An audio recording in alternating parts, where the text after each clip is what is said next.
Let's hit it. All right, I'll try it.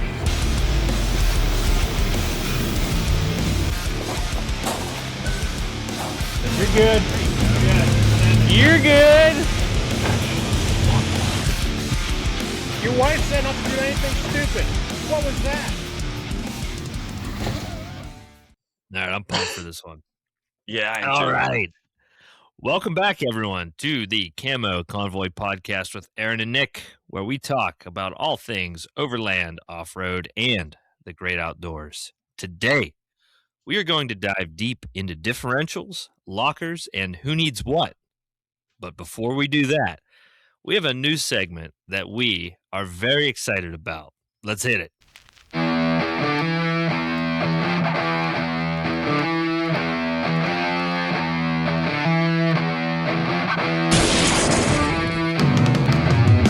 This is the Doom Scroll, where we find the best, the worst, and the what of Facebook Marketplace. Let's get into this with our very first submission. This is our win. Let's check this out. All right, so this is my win that I submitted, and I actually talked to this guy. So this is a 1984 GMC Suburban 2500 with the 6.2 liter diesel. Now, as you guys know, I am kind of a convert from mid-size to full-size when it comes to overlanding. I've kind of fallen in love with my Yukon. So when I saw this Suburban come across the screen, I thought this thing was awesome. It looks like it has a ton of new parts on it, new suspension, but the big thing is this thing has 89,000 original miles on it, and I didn't believe that. So I reached out to the guy and I said, "Hey man, is that legit?" And he said, "I bought it that way. It runs great. The motor looks new, and that's what the title says." Well, all right, that seems solid. Wow. But it's got brand new leaf springs under it. Looks like those might be some N3 rough country shocks. However, Yeah. braided brake lines, it looks good. And for $4,500, that's hard to beat. For me, that's a win. I think that's a 14 bolt 10.5 inch, if I'm not mistaken. I don't know a lot about the older ones, to be honest with you. Yeah. But yeah. what I do know is that if you want a full size to do some overlanding and off-roading in, and you have $5,000 burning a hole in your pocket, this is hard to beat. This is going to outlive the cockroaches, and it looks awesome. So that is my pick for a win. What else do we have today? So this is my fail. Look at that. This is an 02 Dodge Dakota crew cab for $1,500. No bed. This is square tube bed on the back. This guy says he bought it in factory condition and was being daily driven. Oh my gosh, look at the He says the plan coil was spring hangers. Yes. And the plan is to do the same with the front. Oh, I'm I am sure it is, bud. It says life has gotten in the way or gotten too busy, so it's sitting. Thank God for everybody on the road. Like, Bro, how many slides do they need? I'm counting 1, 2, 3, possibly 4 slides in the background. I love how it says has a good battery. Like, that's a selling point. Some ground wires are reconnected, some aren't. Dude, the band steel that is bolted together and possibly welded to hang and mount those coils is just awesome. I don't even think the truss is really welded in there nice. Mind Like, you, it's there's no shocks. you know, I've been looking at this going, what's missing? It's the shocks. You know what? So you got all this room for cantilever setup in the back. Like, He's just hit a bump and this thing just boing, boing, boing. He's gonna do the same to the front. Oh my gosh. Well, if you have how much is this thing? $1,500. $1,500 burning a hole through your pocket, and you want some. Does this thing run and drive? Does it run? He said he wasn't sure. Yeah, I'm not sure either. Yeah, just need some ground wires. Well, if that's your cup of tea and you want to do whatever the hell that thing does, It's probably a really good hunting rig if, like, you want your deer behind you. It's Yeah. no bad. I mean, I would jump it. I would jump that for sure. 24 hours. Yeah, I don't think It would probably do okay. if You don't care about it. We'll tape flashlights to the hood. Yeah, it's gonna need shocks. It's gonna need shocks. I got some laying around. We could put Maybe we trade out those that cut up stop sign that the coils are mounted to, and we put DOM in there, and we might be in good shape. If that's the fail, what is our WTF? What do we have here? Goodness. I didn't know what this was at first. I knew it was Toyota because of the wheels, but this guy's calling it an 89 Toyota Custom. I actually think this thing's pretty nice. Is this real? It is a real thing. It's a 70s Bradley GT2 body on an 89 shortened Toyota pickup frame with 32-inch mud tires. Drivable on the highway, city trails, has been daily driven for long periods of time. It is a YouTube car and a bit of a celebrity car in the circles of the events. So, like, who owns this thing? What engine am I looking at here? What is that? Let me go look. The Galway the door? one that's yeah. What is this thing? I can't tell. It's really cool. It looks incredibly fun. Yeah. I don't think that looks like a Toyota motor. It doesn't say what this is. It's a 4-wheel drive, 5-speed car. It's on YouTube. We'll have to find it. We're talking about it. We'll put up a picture. The algorithm will do its thing tomorrow. For sure. So we did have a listener submission, and this one's cool because it ties into something we talked about last week. Look at this absolute gem of a 2002 GMC Safari van. Factory all-wheel drive. How many miles are on this bad boy? 92,000 original miles. I'm telling you right now, if you're listening and like off-roading isn't like that important to you, but you still want to hit like soft road and whatnot, this is a really good buy. I mean, I'm not joking. If you can kind of get behind the van life and throw some like 30-inch ATs on this thing, this is a really nice van. And he wants $5,000 for it. It's got a brand new motor with 2,000 miles on it. Oh, I missed that part. You're right. Yeah. It has new suspension components, interior carpet, Bluetooth stereo, so it's probably an Android head unit. Pioneer head. Actually have that same the exact Is it the swimming dolphins? Yukon. It's not the cool swimming dolphins. It should be. But this is a really good deal. I saw this one come across our messages, but I didn't investigate it that much. But like $5,000, I kind of want it. Yeah, it looks like the dude just broke down and he's like, I need out from under this thing. It needs a front diff. Like, go find one out of something. Like, there's a billion S10s in the junkyard. Exactly, and that's exactly what I was going to bring up. The crossover between the S10 parts and this thing, if you wanted it to be an actual high-low transfer case, from my understanding, it is a very simple swap from an S10 to put it in, put your linkage in, and send it. That's pretty sweet. Yeah, that's cheap for an Astro van. For an all-wheel drive Astro van, that's cheap. Hell in yeah. that shape, somebody's going to make out like a bandit on that one. That is awesome. Well, thank you, listener, for that submission. That's going to wrap up the doom scroll, and I hope you enjoyed that as much as we did. I feel like I could have an entire show devoted to the stuff that we find on Marketplace. Yes. Let's get into today's episode where we're going to break down the different types of differentials, how they work mechanically, and how they behave under load, and what makes sense for you as a driver, whether you're an off-roader, an overlander, you drive on the street, you car camp, whatever it may be. We're going to talk about these different diffs, talk about what makes sense for you.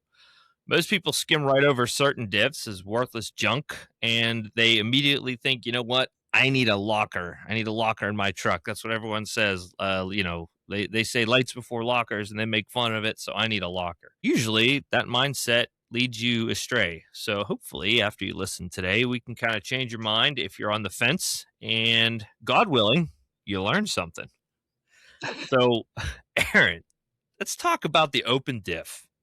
The open diff, man. This is probably the most common thing out there. It's in every vehicle. Oh, what do you say? 99% of them on the road now.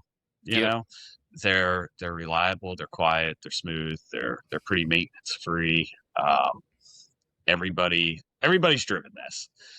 The way they work is there's a gear set in the center of them that there's a pin, and it's basically the gear is that pin's being driven by the carrier, and the gears are there. And as long as there's the same traction on both sides, the gear doesn't spin. But as soon as one wheel breaks traction, all the power goes to it, and it actually spins the tire faster than what the carrier's moving. So it's gaining a lot of energy and momentum in that tire. And then it stops suddenly and does weird stuff. They're okay. Have you ever seen the video? Gosh, I think it might be from the 50s or 60s, where the guy with the very distinct radio voice explains how a differential works, and he uses they look like Connects. They're not. Yeah. It's an old toy. I I can't remember what they're I called. think it's isn't that a Chrysler video? Or am I thinking of the turbo encabulator one? I actually think it may be put I out think by Chrysler. I'll put it in here in some capacity so that we can see it. But he says spokes, really funny. Yeah. Yeah, But it's one of those things. It's definitely easier when you see a visual of it, how it works, or if you're sitting there holding one to imagine it. But they're simple. They are. There's a lot of stuff out there on them. yeah, and I think a lot of people write the open diff off as, well, hey, this is something I need to upgrade immediately because people make fun of guys that do other mods before they do lockers, and I don't know if that's the case for a lot of people. My philosophy and my thoughts on it are, if you don't do a lot of heavy off-roading and you do a lot of touring, just gravel roads, and you like to camp and explore, um, I don't know that I would really go away from it unless you find yourself in situations where you're constantly one tire firing and getting yourself stuck when you're in four-wheel drive. Yes, I agree with that. You're finding the limits of your flex and picking up a tire. That's when you need a locker. If you're not doing that, you don't need a locker. And in all honesty, how many times do you do that on a trip? Like on the hard trips, like when we go down to Kentucky, like I feel like you might need a locker once on Finn Castle, really? Yeah, Like need it, yeah. maybe. Yeah, and So there's some ways to kind of cheat the system. Why don't you go into that a little bit about how you can almost simulate or dictate what that open differential's doing? I think you're actually better at this than I am, because I haven't messed with this that much or hadn't Yeah. had as much success with it, but I'm pretty sure you're adding brake while you've got a tire spinning in order to add resistance to it, and the goal is to add more resistance to that tire than what the tire with traction has to drive them both. Hold on. Put one foot on the brake and one on the gas like you were trying to do a burnout, and come forward. Yep. There you go. Exactly. So basically, if you're in the racing world, right, you're familiar with the term of left foot braking, and it's the same principle with off-roading. And if you're little more seasoned and you see an obstacle coming up, think of a crossed up rut, right? If you can preload that, so before you even lift the tire, if you can kind of start applying a little bit of brake as you're going through that, mind you, you're already in 4-wheel drive, and odds are your front diff is an open diff as well. If you can apply that brake, you're going to apply a resistance to a tire that otherwise would have no resistance to it. So in an open differential, that's where all your power is going to go. Well, if you can get that brake on and you can start to kind of direct power to the side that otherwise would not be getting power, you can kind of cheat the system. It's not going to in any way, shape, or form perform as good as a locker in that scenario, but there is a good chance you're not going to sit there spinning with the tire up in the air. So it does work. It works pretty well. That might be why I never had great success with it, is because I've got 3 pedals and I'm kind of modulating the clutch. And, I've never hit the brakes before I needed it, knowing I was going to need it either. So like Yeah. being set up for it is probably very important.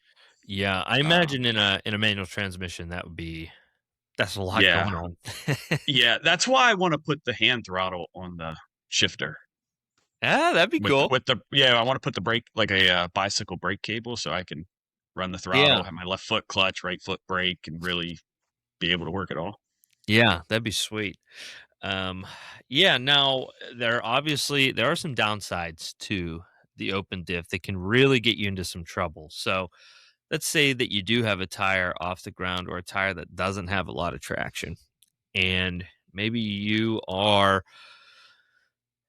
early in your off-road or overland journey, or you just don't give a damn and you just start giving that throttle a footful and you spin that wheel up to mock Jesus.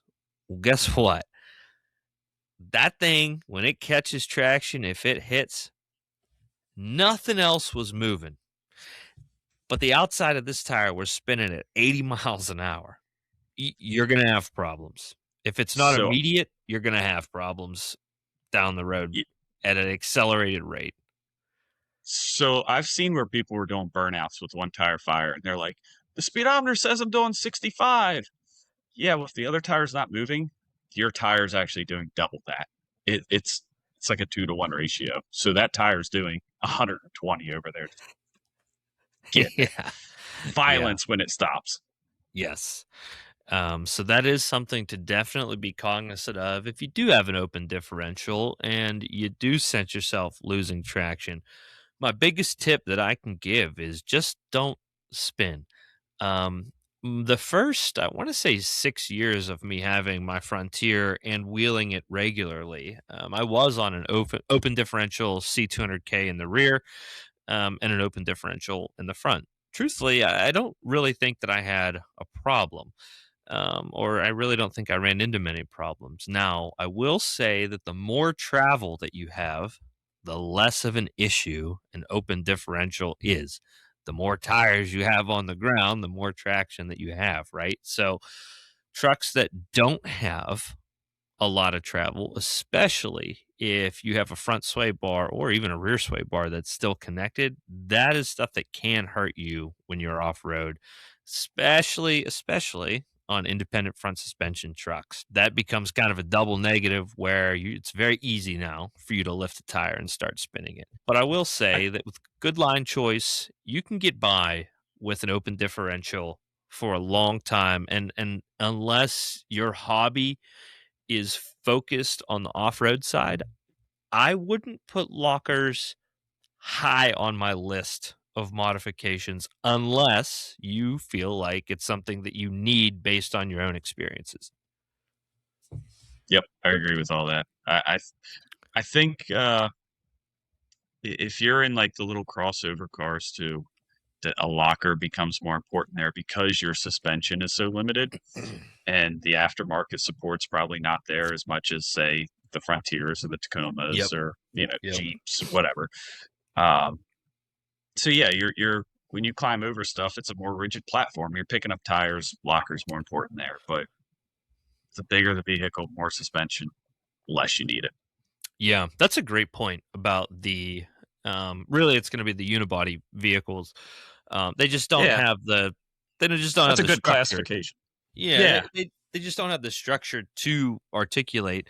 And if you can't modify to do that, that platform will most certainly probably be the most to benefit from some type of locker. Now, the other downside is that class of vehicle with the unibody, the odds of somebody making a locker for your vehicle is maybe slim and none. But if it's there, and you do notice that you're three wheeling all the time, that actually would be something that I would say go ahead and look into that because it will help you out a ton. So that's open differentials. Let's talk about the limited slip differentials, specifically clutch pack LSDs. They've got a clutch setup that's kind of speed sensitive on both spider gears that go to the axle.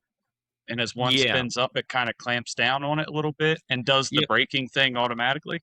Yep, that's essentially it. When a wheel begins to slip, your clutches will engage to essentially lock your carrier, lock your axles together, and turn them together. Now, one thing to note here is with an LSD, you can't say lock up. The LSD Right. has to decide. As a G80 owner myself in the Yukon, it's just whenever it feels like it. Actually, a lot of people say that about the G80. I personally have not run into an issue yet. It just seems to lock up.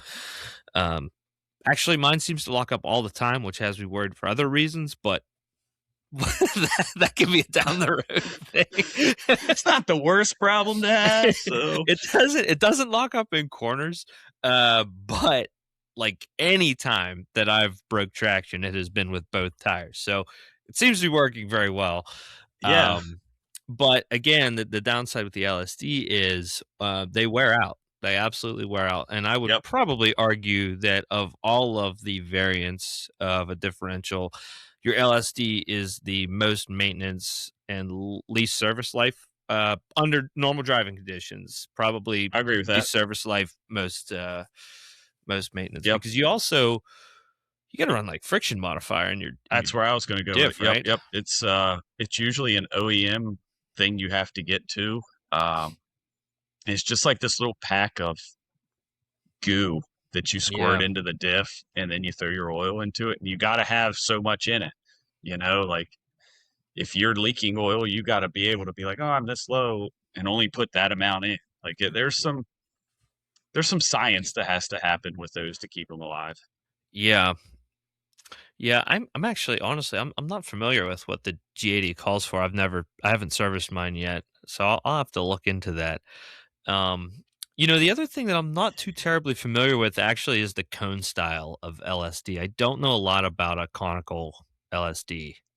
So I haven't been into a lot of those either. Yep. And the edge spider gears, when they start seeing load, they're all tapered, and when that carrier's pushing it, it's trying to pull the gears apart. Like any gear set, when it's got force into one, it's trying to rip the gears apart. Yeah. And by doing that, it pushes that spider gear into the carrier on that cone, which is it's kind of like a synchronizer in a manual transmission too, and it'll get all the oil out and grab and kind of lock up to the carrier. Yeah. And if you Okay, lock that up makes one sense. gear, you lock up one gear, you lock up the other side. Like the whole Yeah. thing locks solid. Yeah. One thing with an LSD, and this is a theme that you're going to hear us talk about all night, is shock loading. And one side has to already have been in motion and accelerated faster than the other for we'll call it the lagging side, to then lock up. So there will exist some level of shock loading to get that second wheel to lock up and spin at the same speed as the other axle. So these are things that increase wear and also increase the potential slightly for you to break something if you are on the trail, you're hung up on a rock, whatever it may be. And it's not as predictable as something like a selectable locker, which we'll talk about a little bit later. There are some benefits to the LSD, though. Number one, a lot of trucks come with it from the factory. So if you have it, don't touch it unless you feel like you need to or it breaks. They're quiet, they don't ratchet and clank. And when you're turning on the street, uh, as long as you're not under power, because that's something that we haven't talked about. If you're not on the power, it's not locking up on you, so you can still make figure eights and U-turns. But if you get into the power, now you have posi traction, which might be what you're after, but also might not be what you're after, because I think we could probably induce oversteer when we don't want to. You can also you can also get that thing to lock up. Like if you're in a manual trans and you're like coasting in fifth and you hold the clutch in, you downshift and let it come to idle, and then you let out in the clutch and you really decel load the diff, you will try to lock it up there as well. And if you're trying to turn in when you're doing that, it's like driving a spool in the back. Yeah. If anybody is curious about the different driving characteristics of an LSD and different differentials, and you're a gamer, Forza Motorsport 4, which is kind of a throwback. Now, I realize that's probably like 2014, 2015, but it had some of the best customization and driving characteristics for rear diffs. So if you want to go out and customize a rear diff and change when it locks up and when it does it and the type of rear diff, see what's happening. You can actually scroll into the little chart and see what your tire temperatures are and where G forces are. And actually, it's a really great way to learn about how that operates and what it does on the street. Now, obviously, that doesn't necessarily translate into off roading, but it does show you what you can expect, and it is a really good visual representation of how these things work. I was an addict of that game. So I don't want to say an LSD is bad, but what I will say is nobody in overlanding or off-roading should look to modify and purchase a conical or clutch driven LSD would be my opinion.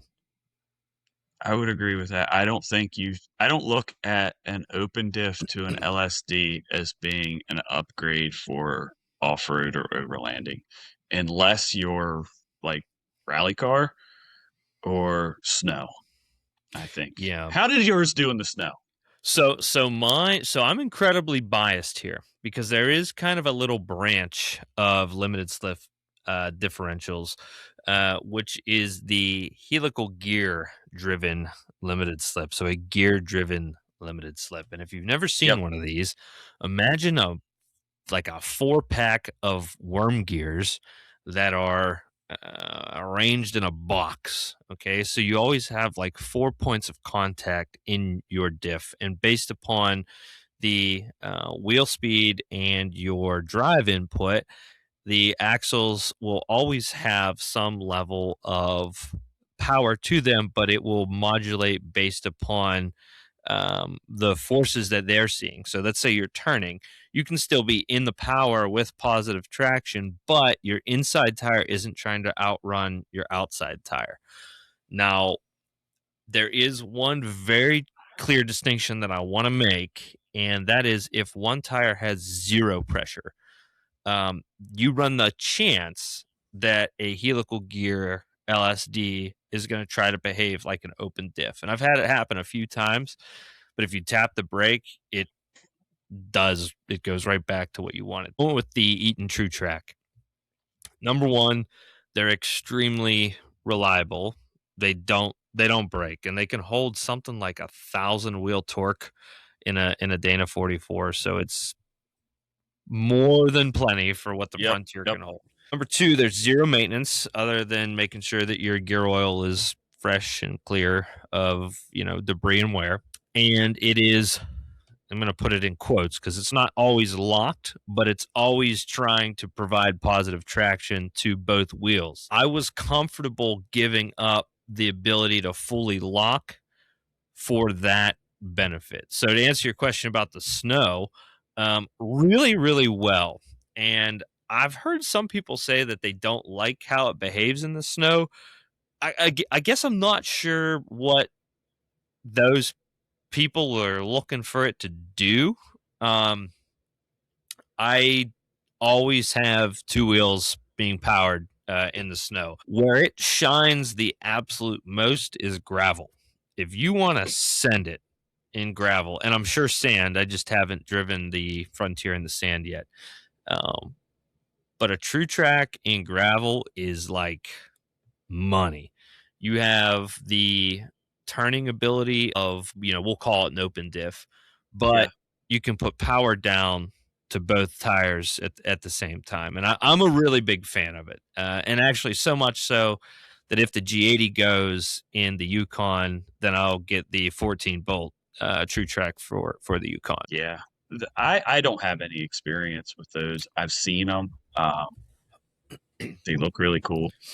Yeah, Yours works really well. So I talked to a lot of guys who actually were they were doing like autocross. I don't know what the best term for it was because it was with trucks. And I guess you could call it rallycross because it was off road. And they spoke very highly of the True Track. They couldn't break it. It always worked. Always gave them the traction when they wanted. Now, if your off-roading style is crawling, you're rock crawling all the time, I would not choose a torsion style limited slip because the instances where you're going to have zero tires on the ground and you are fighting a brake pedal occasionally, it's going to pop up more. So I probably wouldn't opt for that. But if a little bit of everything is what you run into, rocks, rain, snow, gravel, mixed traction surfaces, then I like the True Track a lot. No noise, no maintenance. I've never had mine apart. It hasn't scattered on me in 5-6 years now. So I'll take that.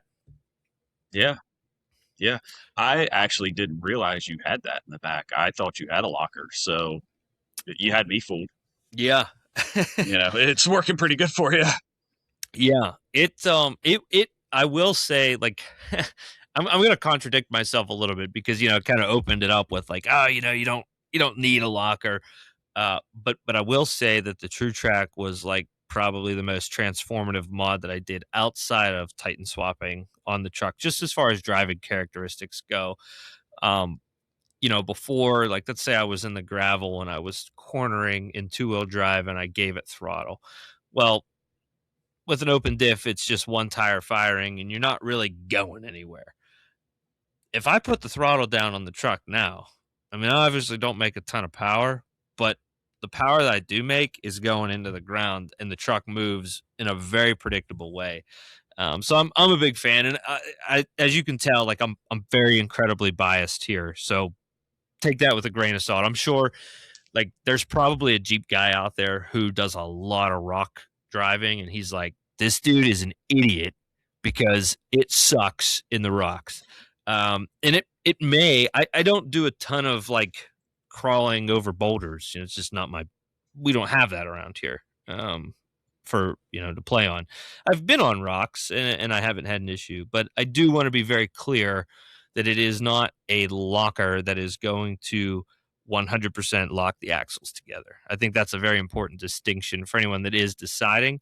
But as far as an all-around rear diff that is very reliable, it's going to be my top pick. Yeah, I would second that. With when I put a locker in this thing, it was one of the biggest changes to the driving characteristics and echo everything you're saying. It was drastic. Yeah.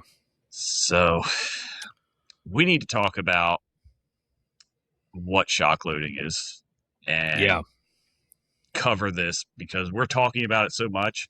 We've brought it up in other episodes, and you need to understand this with what lockers are and spools and all the different types so that you understand how things break. And when you see a part break, what actually caused it.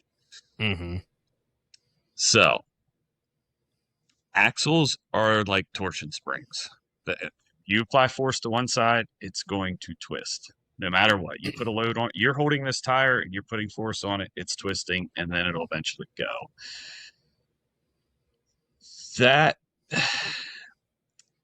That's going to be more when you're on high traction surfaces like rocks.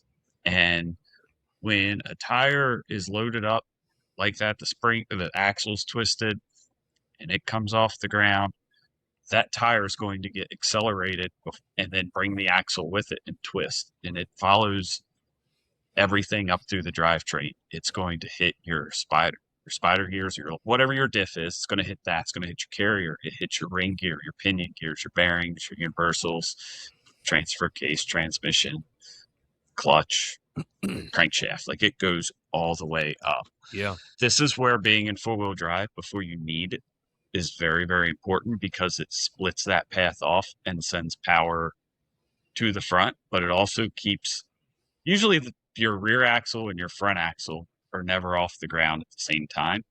So if your back's off and you're trying to accelerate, the front's not off the ground and is going to keep pulling you. Everything stays the same speed. So you mitigate this excessive force buildup. You know, one other mitigation for that too, and this is something that we thump so much, but is utilizing forward low and being in a very low gear when you are in these situations, because speed equals force, right? You have mass accelerating, right? Well, the slower that mass can accelerate and the slower that mass is traveling, the less potential energy you have if it does grab and find traction. This is why you'll hear me say time and time again, if you're spinning, you're not winning. I'm sure Jeff Gordon probably said that. If anyone's on Spotify and Apple Music, I'm wearing a ridiculous blue leather Jeff Gordon 2001 championship hat that I got when I was in second grade. Wow. Wow. So you got a fat head then too. Yep.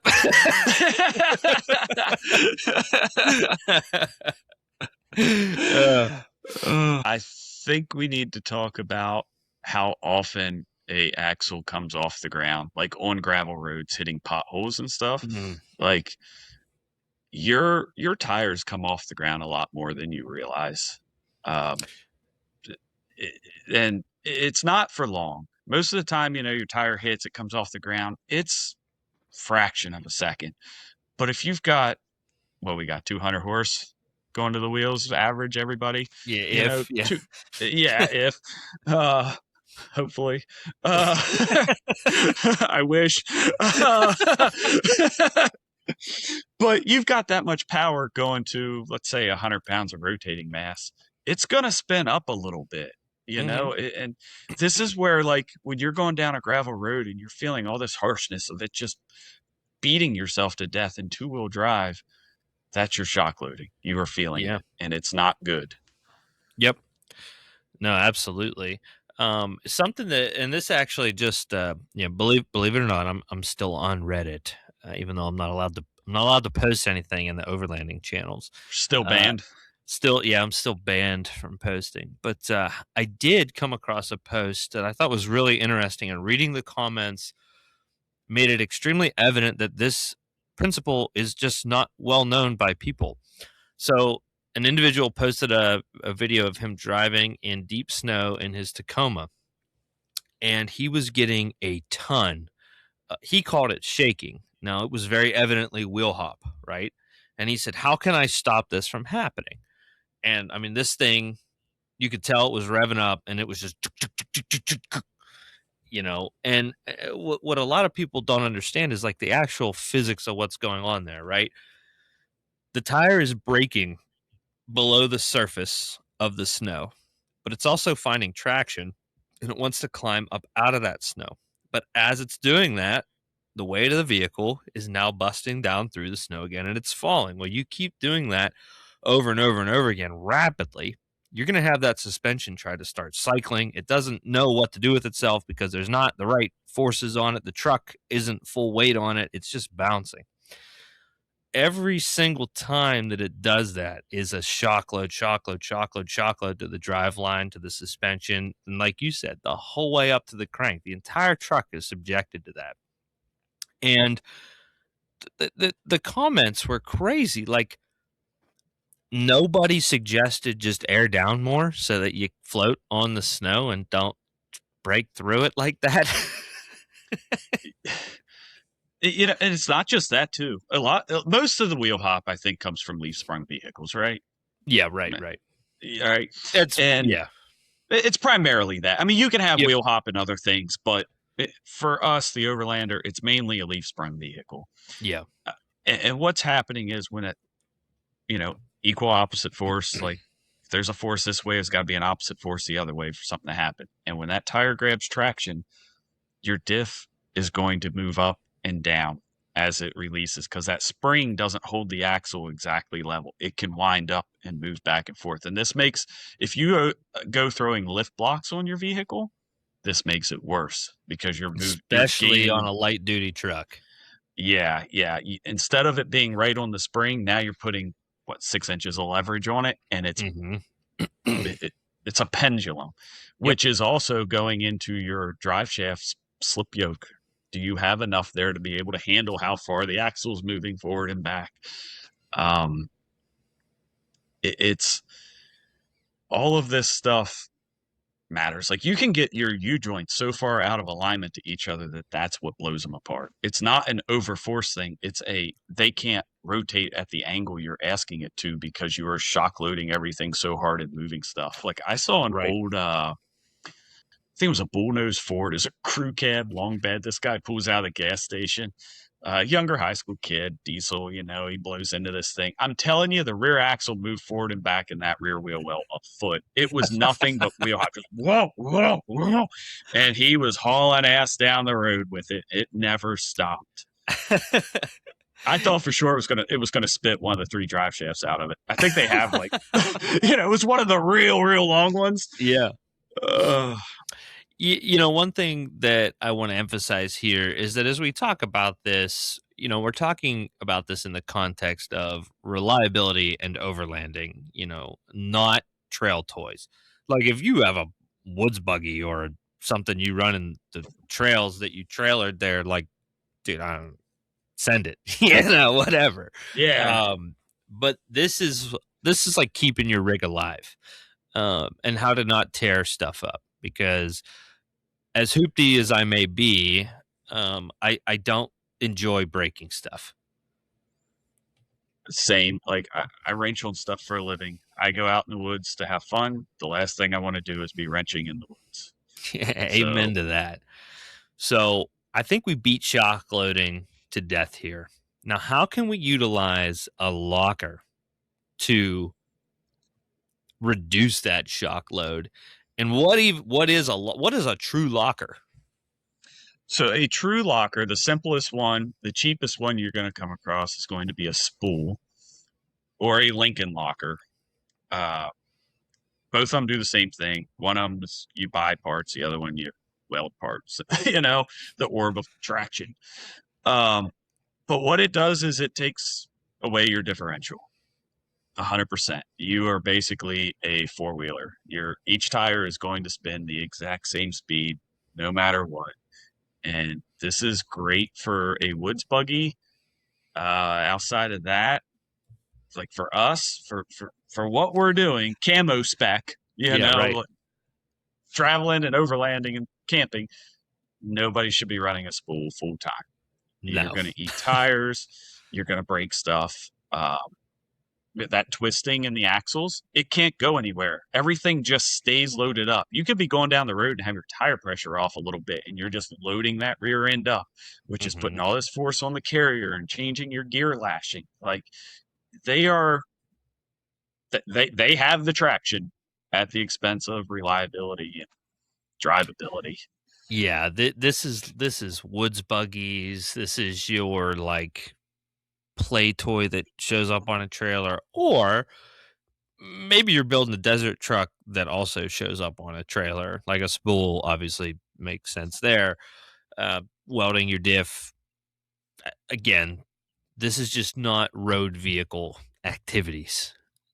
The only way I'm okay with it is if you've got a beat to hell 91 XJ that you do not care about at all. You're out having fun with it.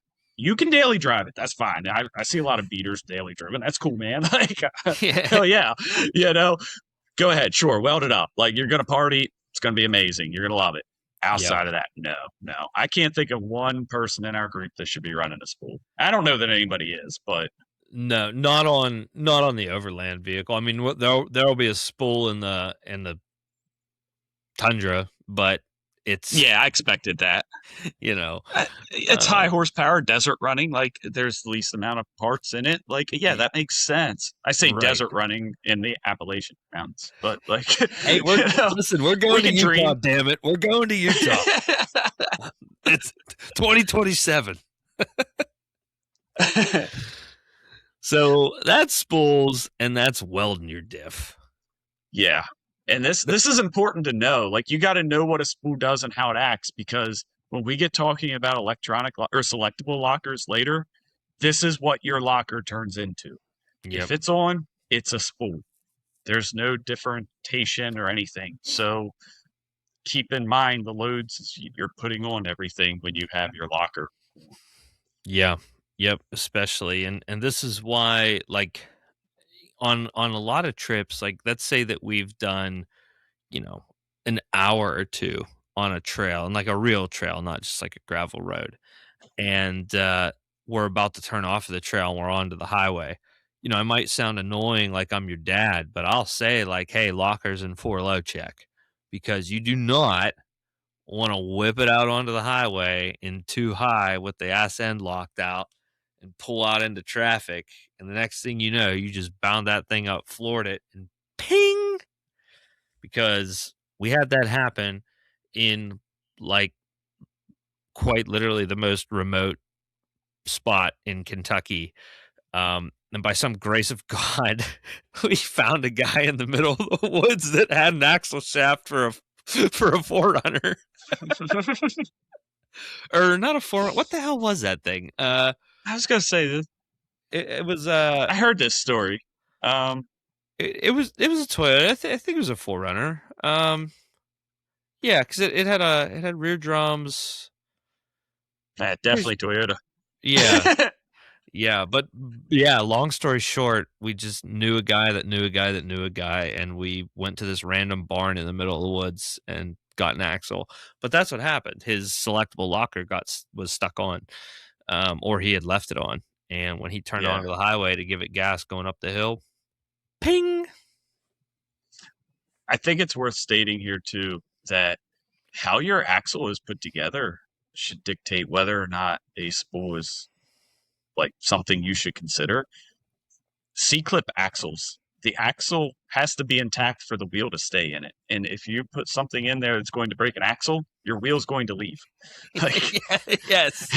There's no way to hold your wheel in. Like, we are going to ratchet strap a log under your vehicle and you're going to drag it off until we got to find another log. Like, that's how you're getting off the trail. It's not pretty. It's not fun. You're going to hate life. It's not an easy repair. You're getting towed home. Yeah. Yeah, that's a good point. Full floater rear. You got Dana 60. Sure, by all means, throw a spool in it. I don't care. You're going to break an axle. We're going to slide it out. We're going to put it all back together. You're going to drive home. No big deal. Yeah. Probably on the same axle, just one wheel drive.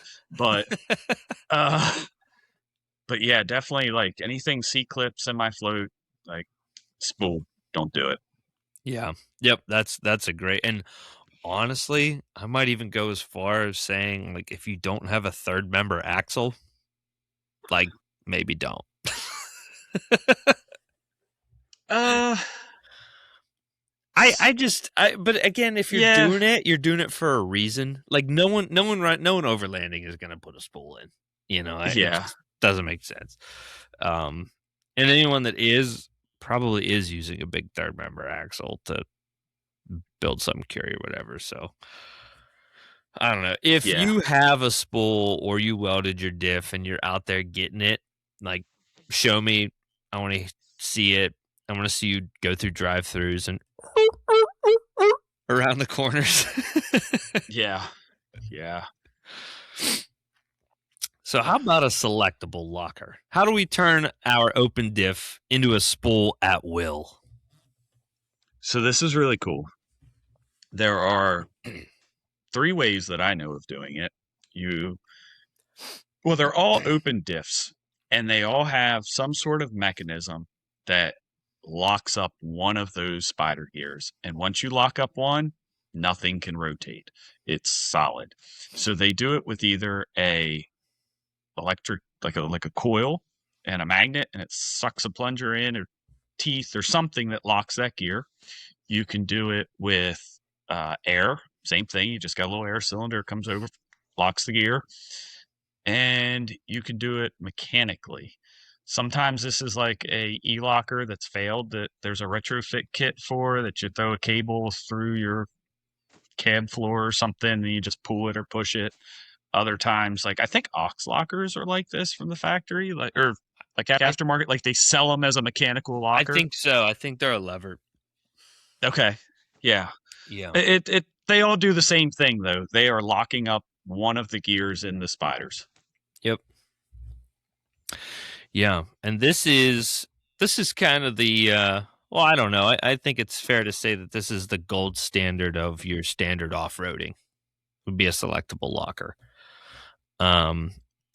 So why don't we run through kind of the pros and cons of each of those subtypes? So let's start with electric. Now, electric is one of those things where how many people do you know that are good at automotive wiring? Yeah. Here, he's on the other end of this call. Yeah, right here. So when your Walmart butt connectors and electrical tape job fails 1,000 miles from home, guess what? You have an open diff again. So that is one potential downside of an electronically actuated locker. So if you do go this route, you need to make sure that it is done high quality, high end, weatherproof. All of the lines are tucked up out of the way. They're not going to get caught on brush or slop. Mud isn't going to affect them. And it is quite literally your lifeline. You lose that, you don't have a locker. Something that I've seen is I've seen guys wire them to their switch panels. Now I use switch panels too. I don't have a spod. I have the Wuhan spod, the aux beam, right? Works great, but it's also like Chinese electronics. So if something goes wrong, I wouldn't have a locker, you know? Yeah. I think the e-lockers need split into two categories too. You have the aftermarket, which is like the Eaton e-locker, and then you have the OEM ones. Yep, and the OEM ones are going to be probably controlled by PCM, kind of that should umbrella everything. And it's going to have things that has to happen. I think this is like where the third gen Tacomas kind of suffer with trying to get out of 4-low. This is a great point. Yeah, like all these things have to happen for all these components to lock in. Like you have to be in 4-low, and then you can hit the locker button, and then you got to wait for it to engage. A lot of people they will replace the harness on like the first gen ones that have this. They run into issues. They'll replace that harness, or they'll swap in an e-locker rear and buy an aftermarket harness. Yeah. And the one that's common out there, Donut Media did a whole high-low series on these, and they put a harness in where they didn't know what they were doing. The switch, you had to hold it and give that motor time to wind to be able to engage the locker. It wasn't one of those things where it was like, click, okay, we're in, we're out. Like you had to hold the thing, man. Like that's the way this thing was wired. And you got to understand how this stuff is working. Yeah. The Eaton thing, everything you're saying, you're running your own custom wiring to one switch. Like all that wire is important. You want good quality wire, not the Amazon copper or aluminum clad. Yeah. Like once it bends a bunch, it breaks. Like Yep. you really need to do a good installation on that if you want it to be reliable. Yeah. Yeah, and that's a really good point too, is the OEM e-locker versus the aftermarket locker. One mod that I really like with factory e-lockers, and this is pretty popular in the frontier world. I know it's popular in probably all makes and models that have a factory e-locker, but basically the ability to just hardwire it and run that rear locker Yeah. whenever you want it. Because like the Frontier from the factory, it doesn't actuate unless you're in 4 low. Well, if I'm in the snow and I need to get my ass moving, but I want my ass end locked, now I'm hooped, you know? So with that harness mod, which is very simple, just run 12 volts to the actuator. You can run it at any time. So that's something that I would look into if you have a locker and you have a couple bucks burning a hole in your pocket. It is a good mod that can bypass some safety features that they might make sense for the layman, but not for you who's out in the woods using this thing frequently. Yeah, absolutely. There are times where you want to party in 2-wheel drive with the rear locked up, like you want to do some donuts? That's the way to do donuts. You're going down a rutted gravel road, potholes, a lot of potholes, man. You can use that to control shock loading. You won't be in 4 high, lock up the rear, nothing's going to spin up. Like, Yep. yeah, you would want to use it there. Mhm. And then you got your 4 low. Like, that's kind of self-explanatory why you want it there. Yeah. But anytime lockers are a good thing. Yeah. What do you think about air?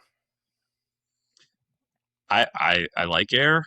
They're going to leak. I don't know of one air system in existence that doesn't leak. I'm told they exist by a lot of people who are very confident in that, but nope, they all leak. So, you're running at minimum, which I don't think you should do this, but you're running a compressor. I think you should run onboard air with a solenoid. You're going to have these, like, they're the same hoses and fittings that big rigs use on their air brakes, just one-touch fittings. They fail. I don't replace them weekly on the equipment I see, but like once a month, I'm into something that had one of these fittings fail. Yeah. So like they're not great. Let's see here. When that air ram, is that the terminology? Like, yeah, I think that's fair. I think it's maybe a piston ram. Yeah, Same deal. Whatever. There's an O-ring there. Yeah. Whatever the actuator is, it's got an O-ring, and over time, that thing's going to see a lot of high heat. It's going to see cold temps. Probably going to see water. It's going to start leaking, and depending on how good your compressor is and how good your diff vent is, will dictate whether or not all the oil comes out of it when that leaks too. You can blow your axle seals out with it. Like you're pressurizing the inside of the diff.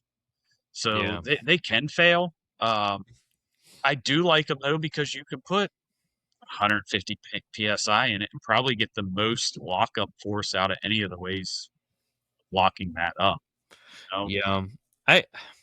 I'm torn on them just because, you're dealing with 2 systems. Well, actually, 3. So you have the electronics required to power your compressor.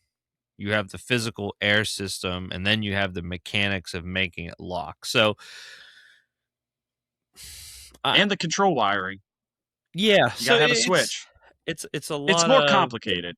Yeah, and you're adding those failure points. Now, let's say that you have onboard air and maybe even a tank already because you use a 4-lead inflator deflator system.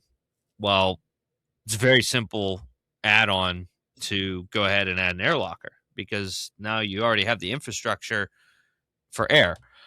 So that could make sense too. If I already had onboard air for tires, I'm probably not doing an e-locker. I'm just going to go into my onboard air. But just be mindful of the extra failure points that you do create when you have those multiple systems. Most of the air lockers are going to be ARB. Do you know of any other ones that aren't ARB? I don't think Eaton makes an air locker, do they? Or Detroit? I don't. Or Eaton. Man, if there's one out there, it's like a little name brand one, or it's not like you're buying an air locker, you're buying an ARB more than likely. Right. And Yep. I will say that ARB does do their homework. They're probably the strongest selectable locker. Like King of Hammers right now, all those guys are abusing the shit out of those lockers right now. And Yep. they do take the information from the breakage that they see there and build shit better for our trucks. Yep. Yeah, I mean, if you think of like air brakes on semis don't just randomly fail. There's a bajillion semi trucks running down the road.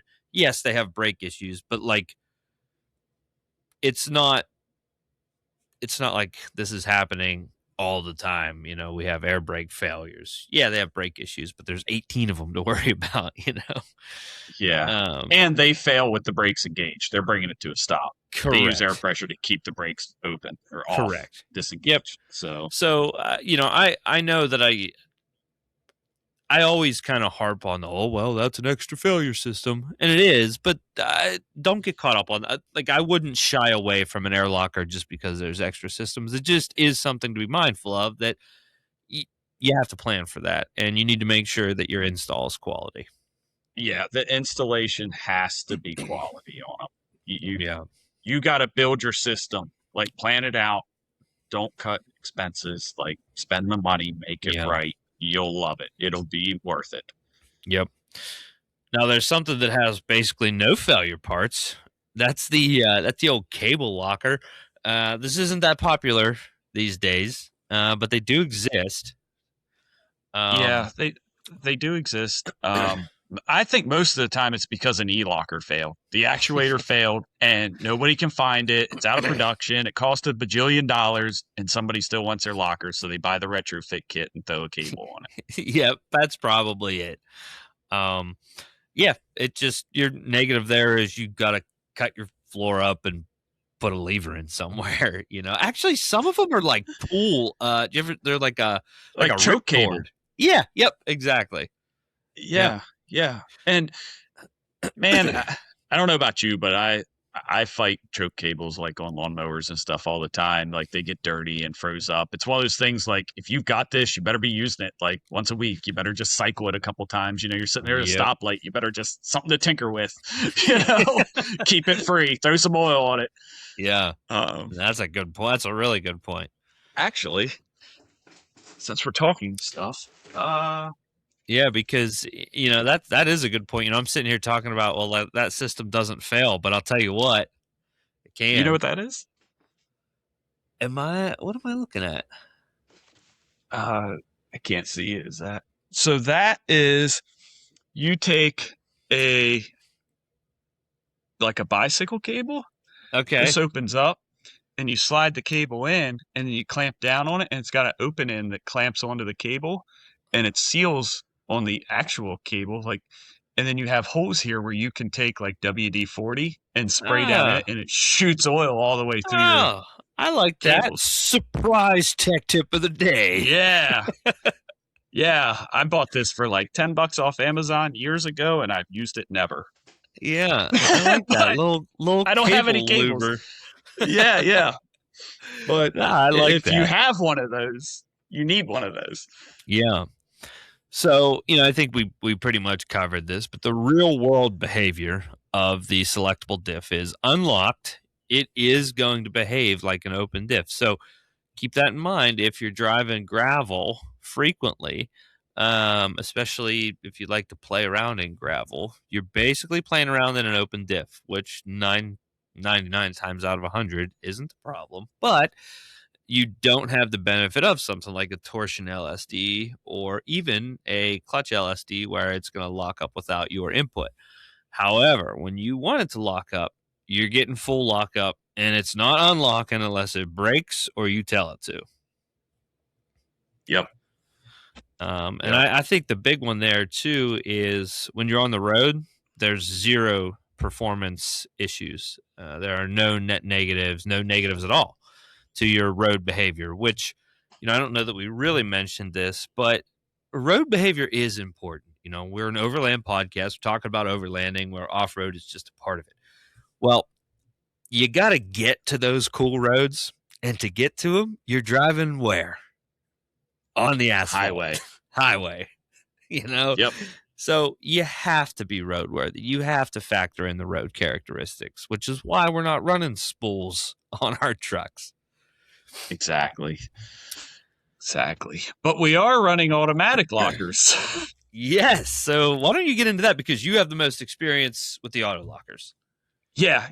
So I guess let me tell you how I made this decision to go auto lockers, because I do have onboard air, and you just brought up, like, if you have onboard air, you should probably go air lockers.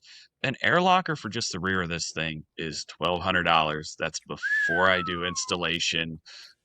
Like you're putting a whole it's like $2,000 to do this. Yeah. I threw a lunchbox locker in both axles and re-geared. They were junkyard diffs, but $600. I got double locked and re-geared. So they are cheap if you go the lunchbox route. Now, why don't you talk about briefly how a lunchbox locker, which is the kind of common vernacular of an automatic mechanical locker, how does that work? So these things, they've got the center pin, and then there's a oblong cut in the first, what do you call it, cup drive spline, I guess it is. Yeah. And it's got like teeth that go into the output that splines to your axle.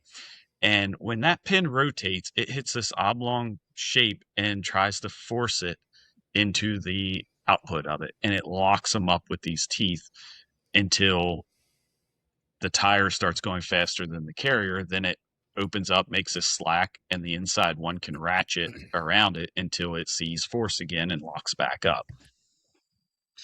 It does this on, there's this side and this side, and the way they lock up is if one tire slips, this one's lost traction. Now all of a sudden the other side has it. That pin goes, it catches. Both of them are locked up at this point. That pin's trying to push those two cups apart as hard as possible. They are locked up, spooled, until one's trying to overrun it. Then it unlocks on its own. Yeah. Now, do you find, because I have no experience with them, so do you find that lockup happens very quickly because of the way that they're designed? Like, as soon as that acceleration is sensed, before it's something where energy can become a problem, lockup happens. Yep, it locks up. It locks up quicker than I could ever respond to it. I mean, it's pretty instantaneous. It's pretty much within like the driveline slot. It locks up. Okay, nice. What's that like streetability wise? I've always kind of wondered what that feels like in the rear. It is different. So because the way this is made, the way the locker works, no tire can spin slower than the carrier. So when you're making a turn, you're always driving the inside tire. And if you look at the rear diff from above and say that the pumpkin part is the center of the lever, your force is out here at the inside of the tire, or that tire's turning. It's trying to turn you this way. If I'm making that turn, it's the where the force is coming from is trying to push you in the opposite direction of where you're going. So it requires more wheel input. And this gets kind of weird. Like, my driving style had to change to where, like, I used to just go into a corner and I could let out the gas when I wanted to, and the vehicle stayed steady, and then I could get back on the gas, and like the rear end would take a little squat and you just drive right on out. That's out the window now. You have to keep this thing loaded through a corner or be prepared for it to unlock. Okay. So when you let out the gas, I don't want to say it.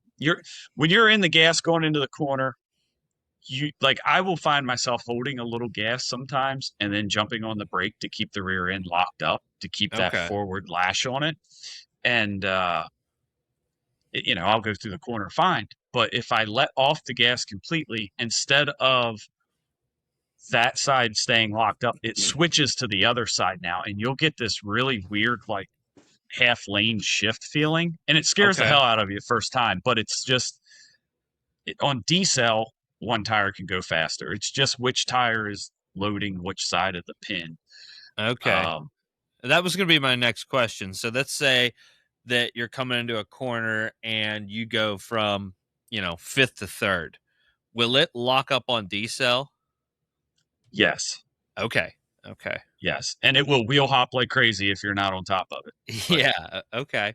you know, Um. uh, I kind of control that with the clutch. I do. I throw a vehicle into a corner pretty hard where I will downshift a couple gears knowing what speed I'm going to be at and then Yeah. use that to transfer weight by like just sidestepping the clutch or coming off of it aggressively. It'll lock up the S in real hard and it'll kind of want to step out.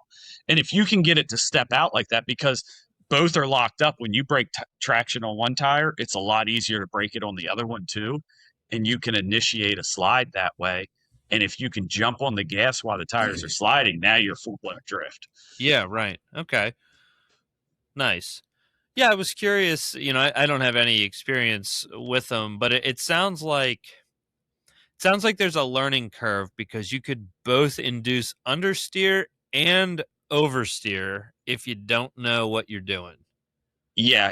There's been multiple times where it's kind of caught me off guard, like learning it, where I go into a corner, I'm trying to keep the drivetrain lash on the Excel side of everything.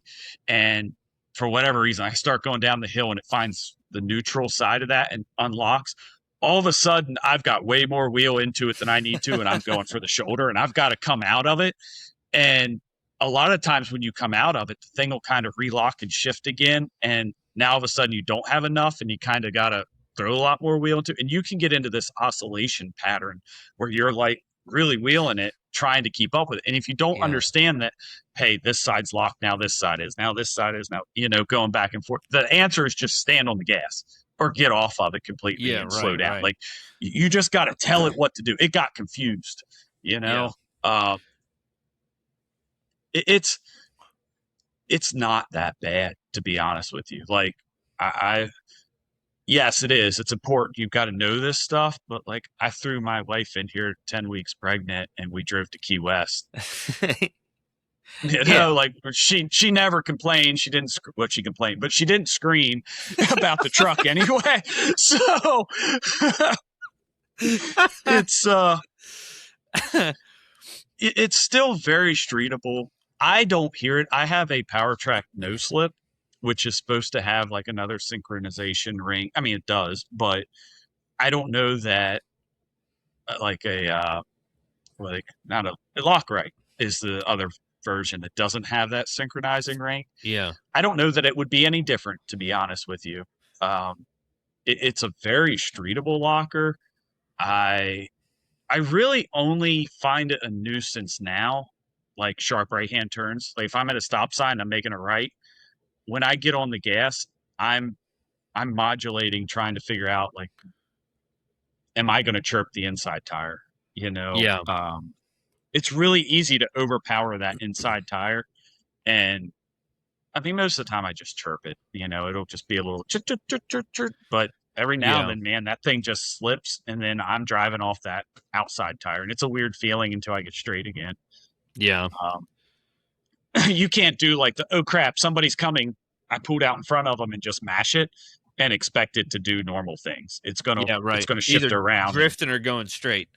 Yeah. Like Now, what commit, go into party mode. what about the rain on asphalt? And is it like a surprise drift if you don't know what you're doing and it locks up, or is it not quite that abrupt? It's not that abrupt. I haven't had a problem with it. I'm also very low on horsepower compared to a lot of other people. Yeah. With this experience.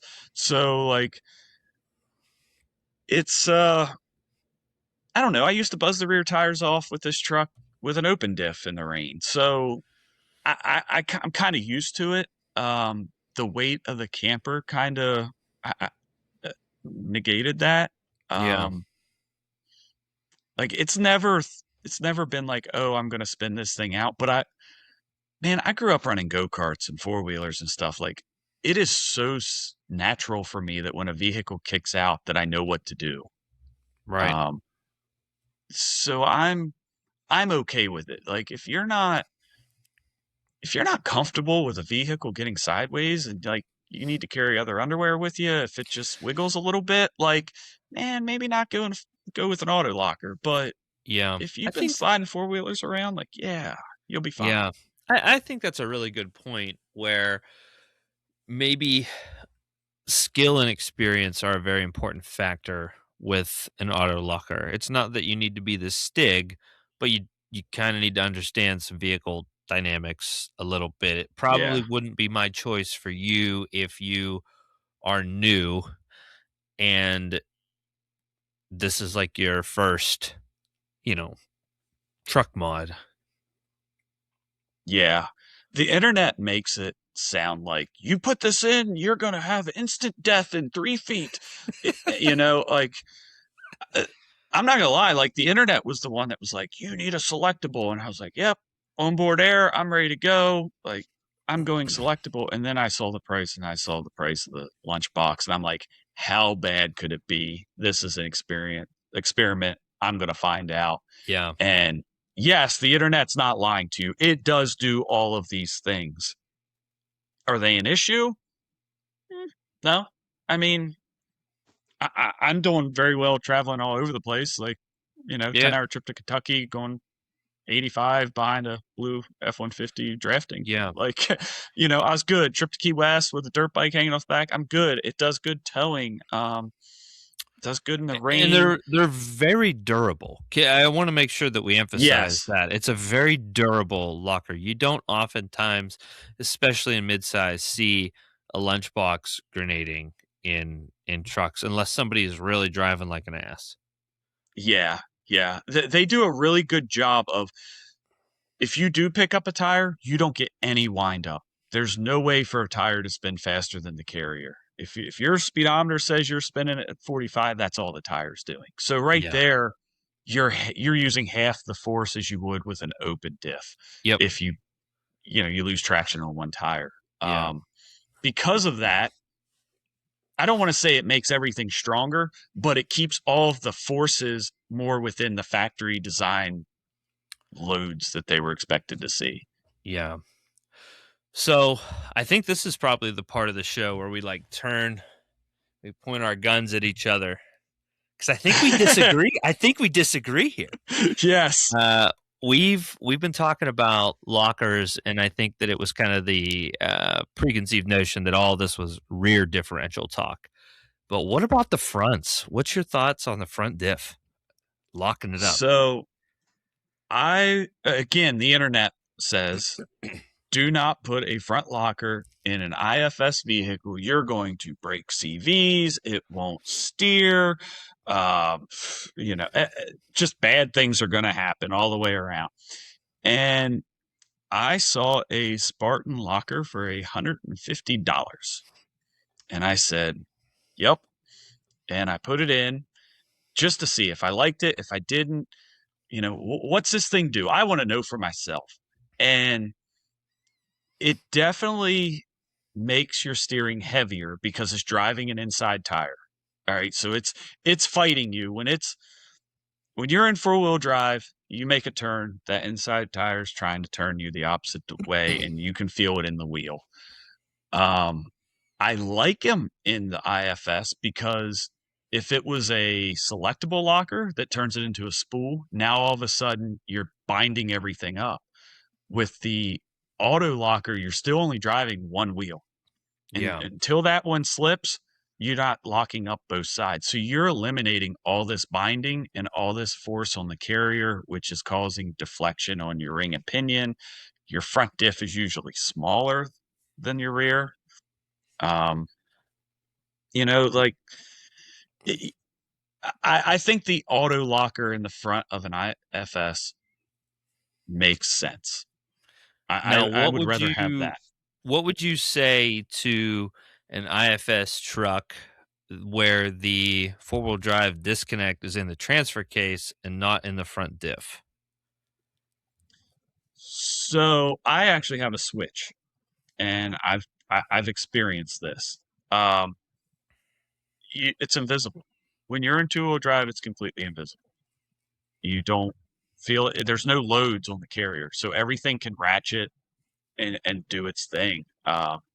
Even under D-cell? Yep.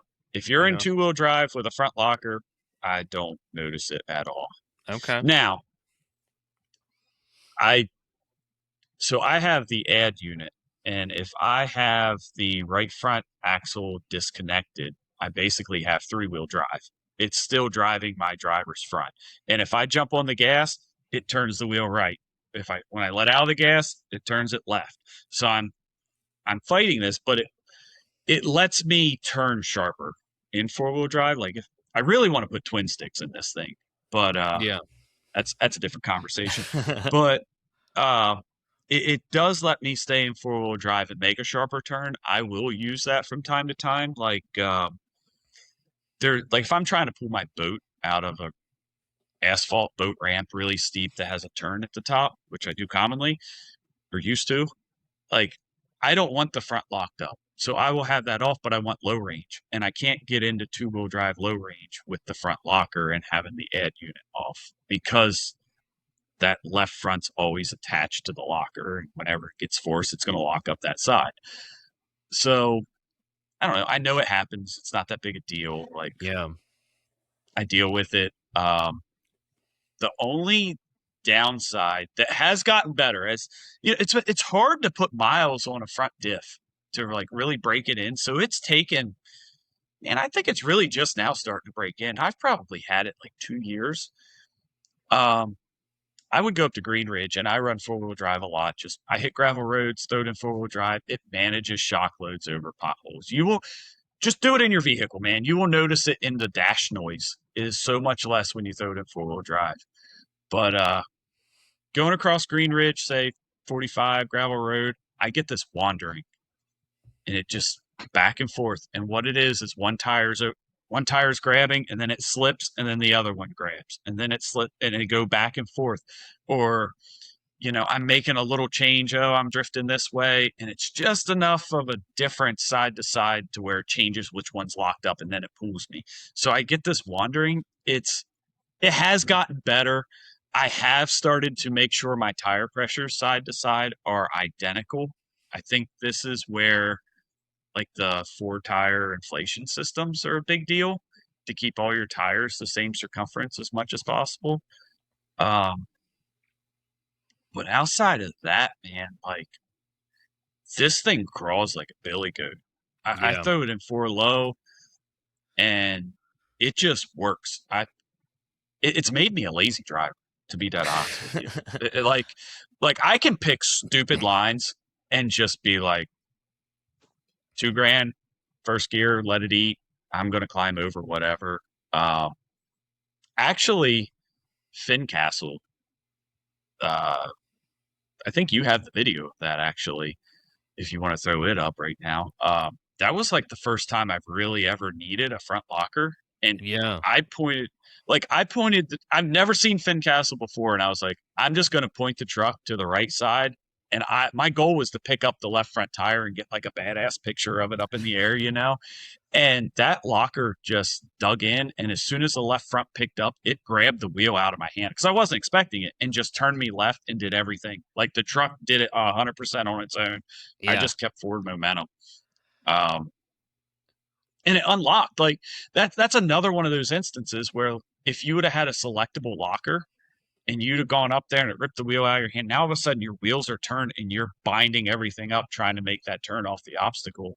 Where with that auto, it unlocked. Like as soon as the front end came down and that right front could start overriding, I was open in the front. I wasn't pushing like I would in a locked up selectable.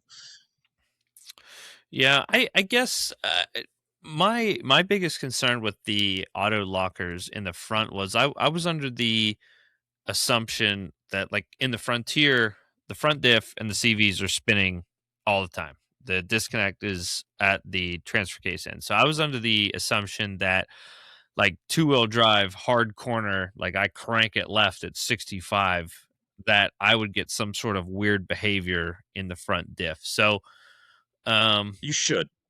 One I don't- side should always be unlocked or be Yeah. able to unlock. Yeah, I guess. I mean, I don't hate that. I'm gonna say something inflammatory. most people are not talented enough at driving to respect how fragile a modern front differential is in an IFS vehicle. I'll agree with And that. you have to, like, one of the things that I see in the Nissan world are these M205 and R180 front differentials where the housing is busted. And the only way you're doing that is by torsion of Mhm. you got the wheel cranked and something's bound up and you're just foot effing your, your throttle in an obstacle that you shouldn't have been doing it in. I just don't think that the strength of material and the size of the modern truck differentials are adequate enough to deal with the binding that they're probably going to see, especially with a selectable locker. The Bronco comes to mind. Hell, I just sent you that video today. I'm going to put that in here. Yeah. He was Yeah. aired up way too high. It was very noticeable. He was wheel hopping. The wheels were turned. He was still in the throttle. To me, it looked like 4 high. And as soon as it caught, ping, and the front CV Yep. went. Yep. Now, obviously, there were a lot of factors there, but those are the things that happen. Just in my experience of watching people off road, a lot of them would get themselves into trouble with a front locker reliability wise in an IFS truck. Now, solid axle trucks pretty much completely changed my take there. Well, hold on. Before you go there, I want to touch on the suspension setup of the IFS. All right. I see a lot of people. They'll go throw. Most lift kits on IFS 3-inch max. Three right? inch, yeah, yep. Okay. So what you're doing is you're making the CV work at a greater angle, and the greater the angle you make it work, the less strength it has. Yep. So when you're lifting it, everything's there at an angle, and now all of a sudden you steer too, and that throws even more angle at it. And then you throw being locked and the smaller diff, the case is not being built for these torsional loads. It just grenades stuff. I think that if you have a vehicle that's lower, where your CVs are more in line, and you're being conscious of your steering angle, you're keeping that alive more with a selectable. Yeah, I think that's fair. Yeah, and I think that goes into like the solid axle. You're not. There's a whole joint there that's not there. Right. Like the CV's got 2 joints on each side, where with the solid axle, it's just a solid axle, one universal. Your steering angle is what it is. Yeah. Yeah, for me, for solid axle rigs, I mean, I say do what you want. But honestly, like, we don't see a lot of solid front axle rigs. No, I mean, it's a Rubicon. Rubicons, whether it's a Gladiator or a JK or what, I don't even know, JL, whatever the new Jeeps are. But outside of that, man, what even has a solid front axle that people run anymore? Do the Dodge Power Wagons? I think the 25 and 3500s were still they solid, do, because right? they have they do. They have arms. Yeah. There's like the old Ranger Land Cruisers. Yeah, the 80 series Land Cruisers. Yeah, but the Rangers are I know IFS. They're like the Bronco. I was thinking selectable front locker in them. But yeah. What else has a solid axle? I mean, there's obviously Samurais. a ton of vehicles, but like stuff that we see on the trails, there's not a lot that we see outside of Jeeps. And honestly, I don't really see Jeeps on the trails either. Yeah. I mean, you're getting into like old square body stuff. Dent side Fords and Chevys, Dodges, like what, pre 90s? Yeah. They're leftover 90s, like that stuff's solid axle, leaf sprung in the front. Yeah. I think F-250s have all the big stuff. Yeah, Super Duties, duh. Yeah.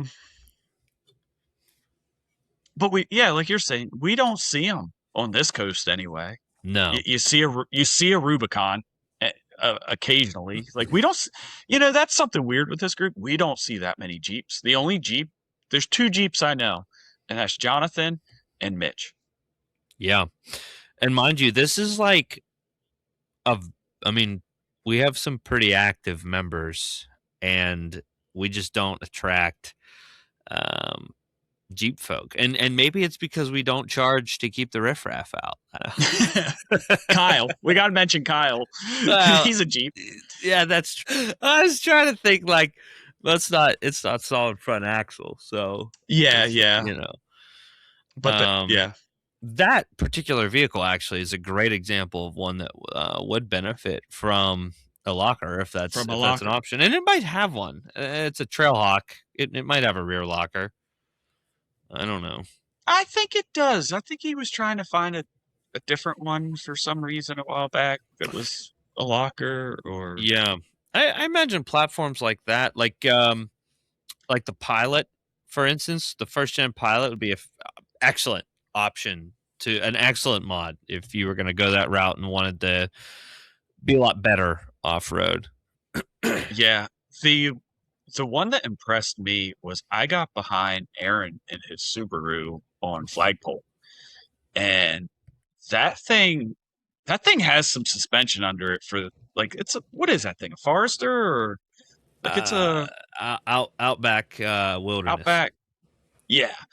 And I mean, he's got some stuff done to it. It's set up very, very nicely. There was more suspension travel than I ever expected, but that's still pretty limited by other vehicle comparisons, Yeah. And I'm pretty sure he's got a lunchbox locker in the rear of that thing, and it pick up a rear tire, and forward momentum was kept, and he just effortless, just worked. Yeah, and that's a good segue into the next thing that you brought up here, which is the traction control simulating a locker, and at least attempting to. And in the Wilderness's case, with that, what I believe is a lunchbox in the rear, that plus what the computer is trying to do really does make a formidable trail rig.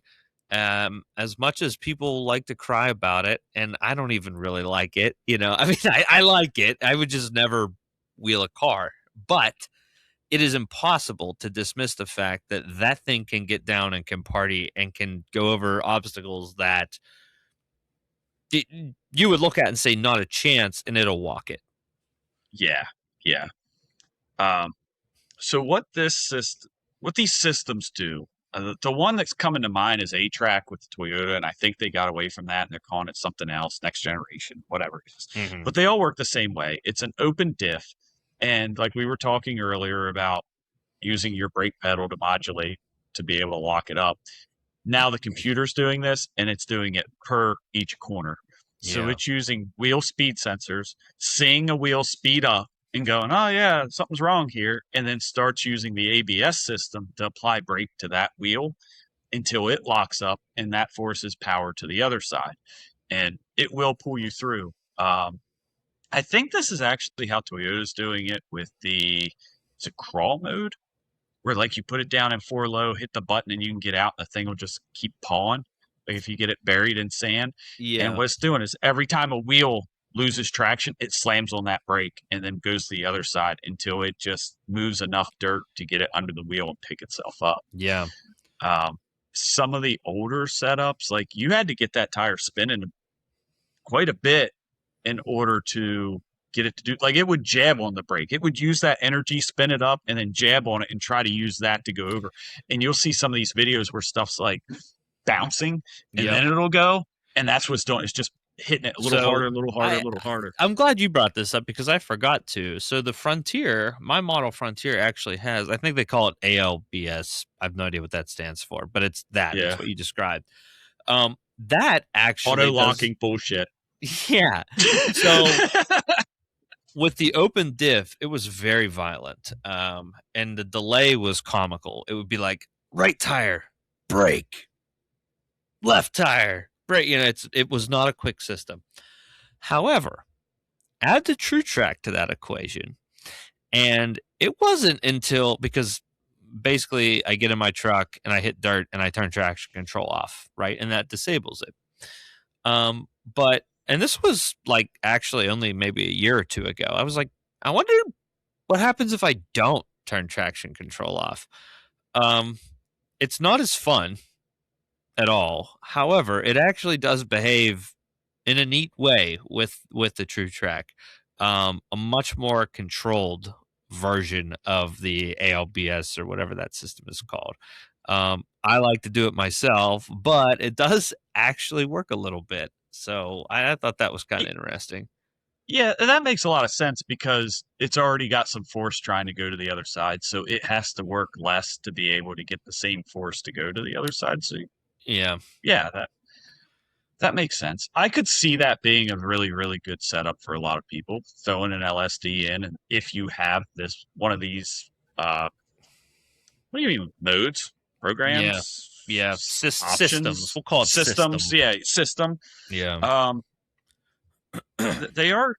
They are getting better. That this is something with the newer vehicles. The tech is getting perfected on this to where the locking differential. I don't want to say it isn't as important. It still has a place, but for what we do, I think it's more than adequate, and it keeps all your street uh, characteristics normal. You know, you got Yeah. open diff. Like it's not a bad mode. Like I'm not here saying I like modes, but like this system has value.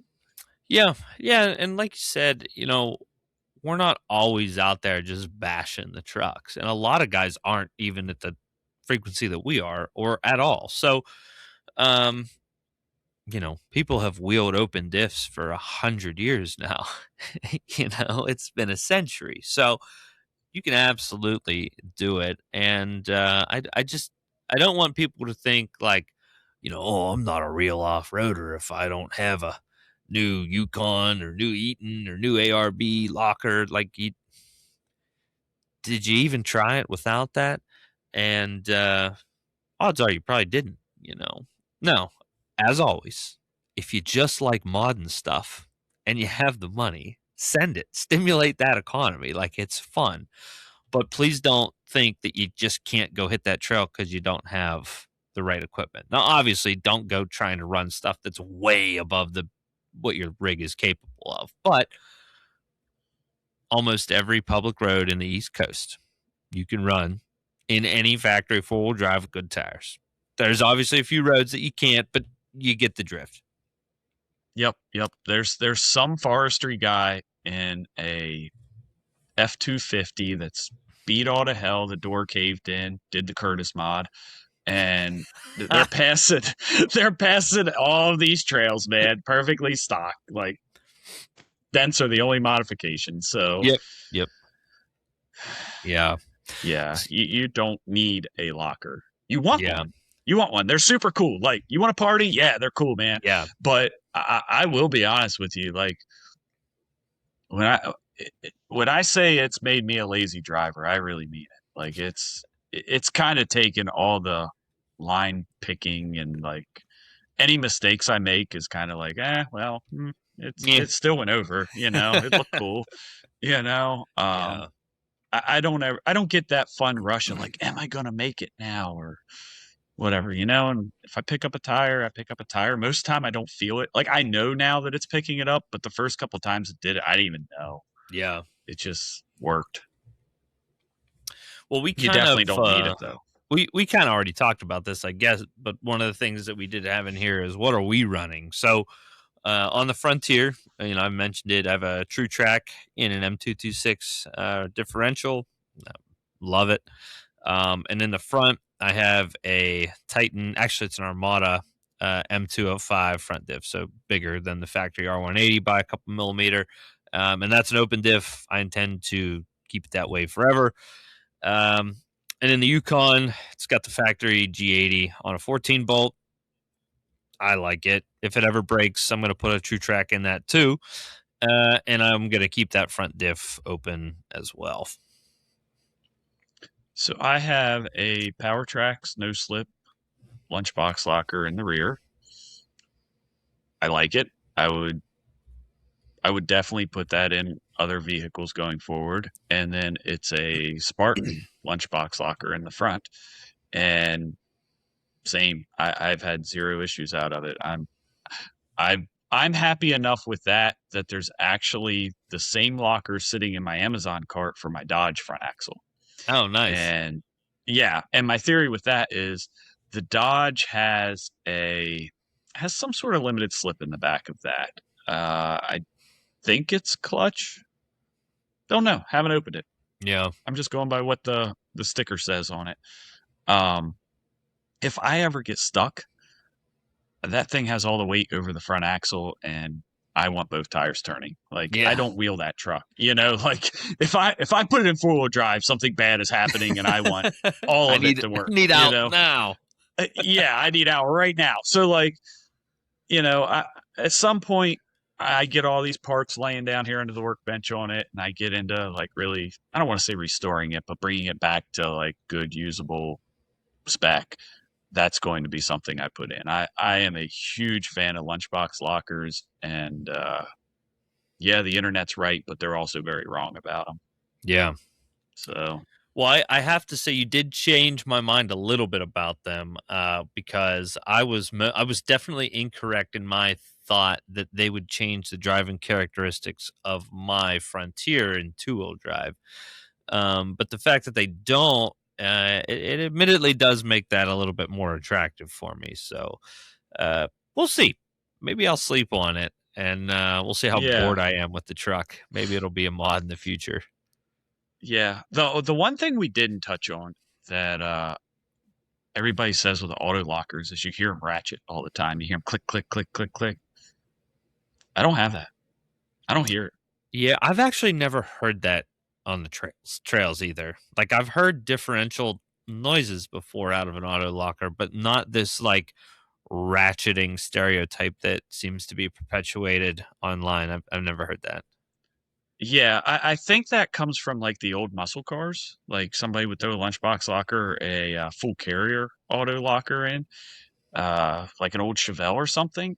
And I can see hearing it in that because the tires are smaller. You're traveling less per revolution, so you're going to ratchet more than what we are on 33s. Yeah. And if you're making that sharp turn, yeah, I could hear click, click, click, click. Okay, you heard 4 clicks while you made the turn. Whew, you can do 2-tire burnouts at will. Like, Yeah. This is a pretty easy one to figure out. Yeah. And with me having one like right under my feet on the front axle, I would hear it. That's a Spartan. That's not one with a synchronizer or anything in it to be quiet. It was literally the cheapest one available.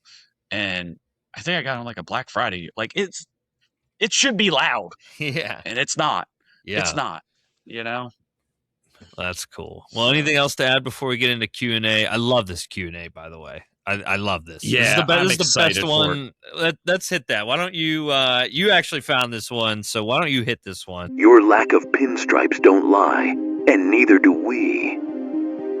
Where your feelings need skid plates, this is the Camo Convoy. Q&A.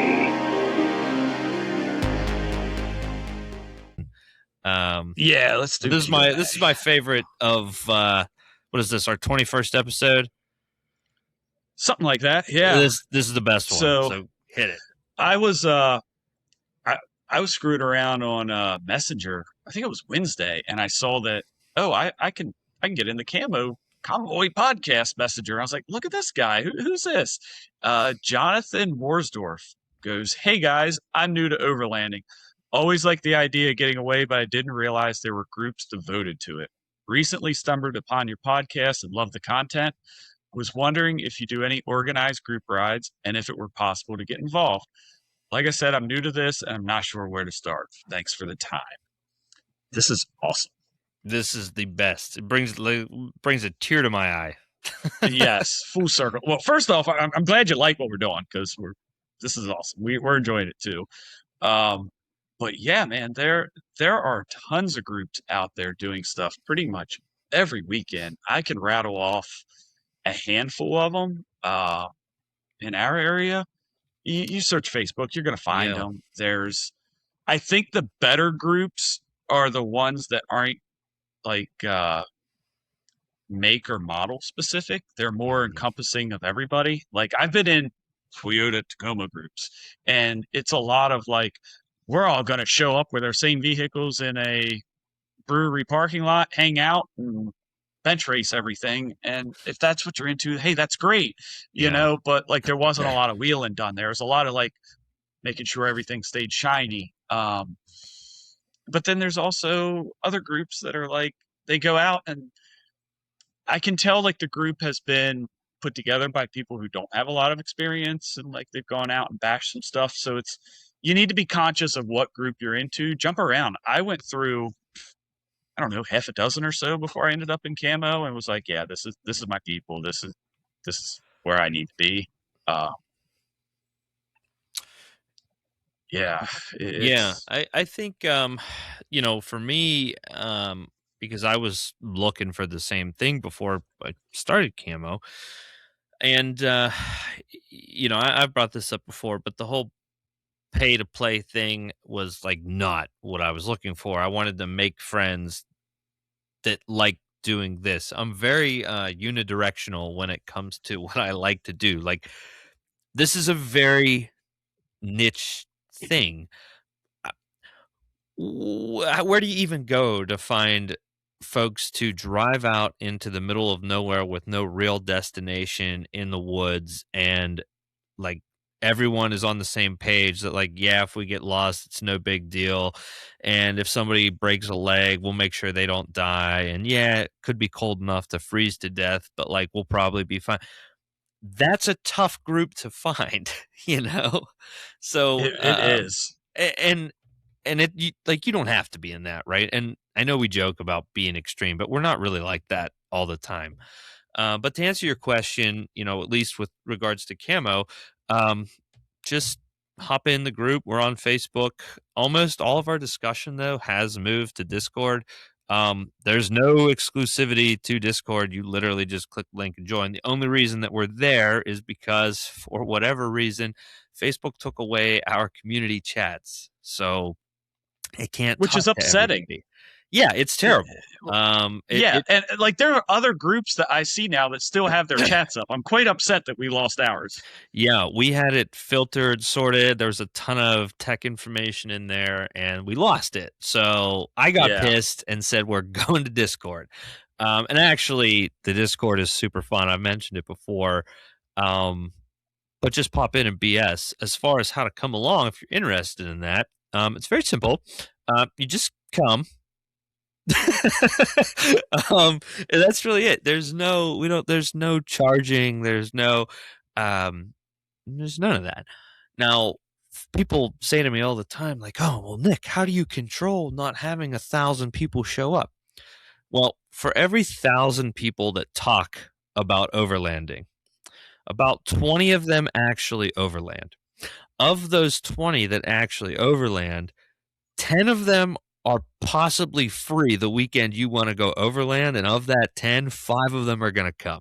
So we haven't Yeah. run into an issue yet where we're just overrun with people. We've come close, but we haven't. And this actually segues into a great part. Our next trip. Yeah, I'll spill the beans on the podcast. Yeah. So May. Let me make sure I don't misspeak. It is May. What did I say? May 14th to May 18th. So that's actually a Thursday to a Tuesday. Gives you guys the opportunity to pull the old wool over your boss's eyes for a impromptu vacation, not vacation.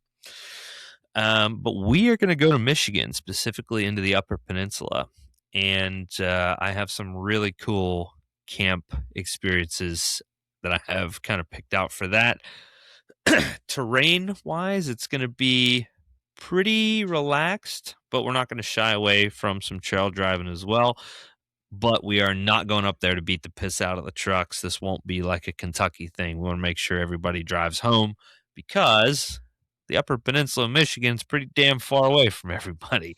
So we don't want to be broke down up there. But if you are interested in coming out on something like that, hop in the Discord. We're going to be talking about it from now until May. And any questions that you have, by all means, ask away. There's going to be somebody there that's more than able and equipped and happy to assist. Yeah, yeah. And that's where you're going to find out too that like you probably sitting here going, I don't want to drive to Michigan by myself. There's going to be a convoy to Michigan. And Yeah, some of the best times are just sitting there on the radio going up the interstate talking to people. Yeah, absolutely. Absolutely. And even, I don't know how new you are, but as far as radios, we use GMRS. Everyone buys the Baofangs. That's totally cool for a handheld. If I would offer one tip, I would say get yourself a nice hard mount that stays in your truck. But I do like the handhelds. You can get out and spot with it, but you don't need that. The lowest model Midland, what is it, the MXT 115? I think they're like $200 for a kit. Great radio, does everything you need. That would be something that I would look into because I don't really require anything. Realistically, if you don't have a radio, one of us will just give you one. But like, you got to be able to talk to us. So get yourself a GMRS radio. FAA, if you're listening, I will never purchase a family whatever for using GMRS. I'm not doing it. I'm not going to tell anybody else to not do that, but I don't know. Come and get me. Yeah. In the history of ever, they have come after 0 people for not having a license. So like, yeah, completely different for the other amateur radio bands. That is not what we're referring to. Also, do not abuse repeaters on GMRS, but like if you're wheeling a convoy talking at 5 watts to each other on channel 6, like nobody cares. Yeah, exactly. Yeah. Again, this is not legal advice. Not legal advice. It's just what we do. Yeah. Also, FAA, don't shoot my dog. Like, whatever. Yes. There's a story on that or something. Yeah. But yeah, thank you for that question, and also thank you for caring because we really enjoy this. So it's cool. That makes it worth it to me that at least one person is like, "Hey, you guys don't suck." So that's pretty cool. Yeah. If you do think we suck, let us know as well, and we'll let you know why you are stupid. Blind questions. What do you have? I got to get into my notes. Let me go back here.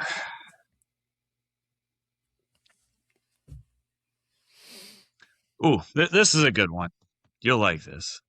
Do you remember we were talking about power block and stuff, and I got thinking about car shows that everybody's watched. Remember Lucas Oil on the Edge, where they did all the weird. There was like a 30-minute show, and every 10 minutes they showed a different type of wild motorsports. Yeah. That's how I found out about the Traxxas trucks.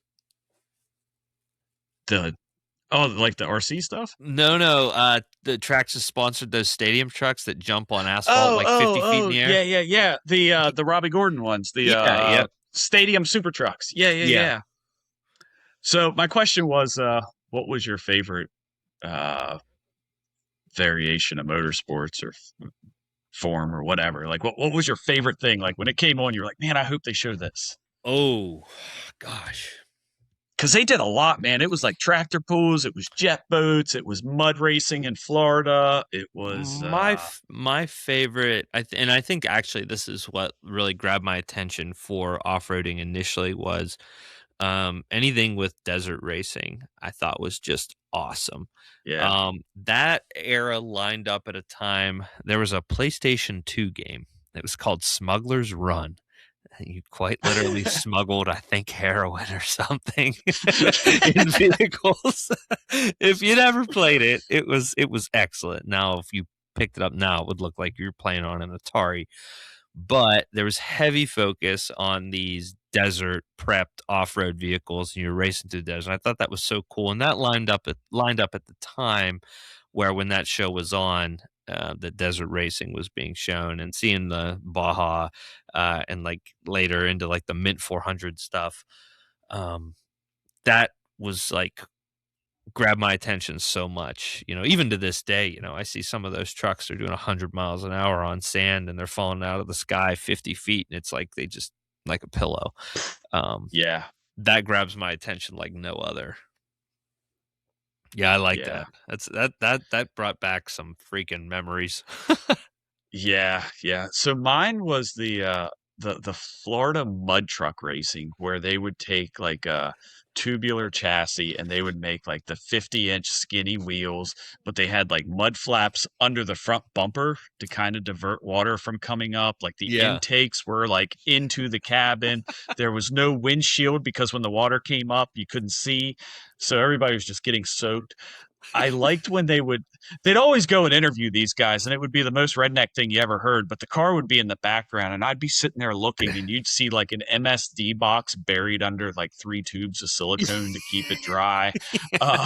Like there was like Walmart bags just duct taped around distributors. There was like the innovation you saw in that type of racing was wild. Like they showed how they made the tires. They would cut apart tractor tires and use like carriage bolts to bolt them into this like 3/8 piece of steel. Oh yeah. Like that really interested me. So, I'm gonna mildly dox myself here a little bit more than normal, but my grandfather for a long time was the township supervisor in a township in Pennsylvania, and in this township was a place called the Smithton Hole. So Smithton is a little under the bridge settlement under Route 70 in western Pennsylvania.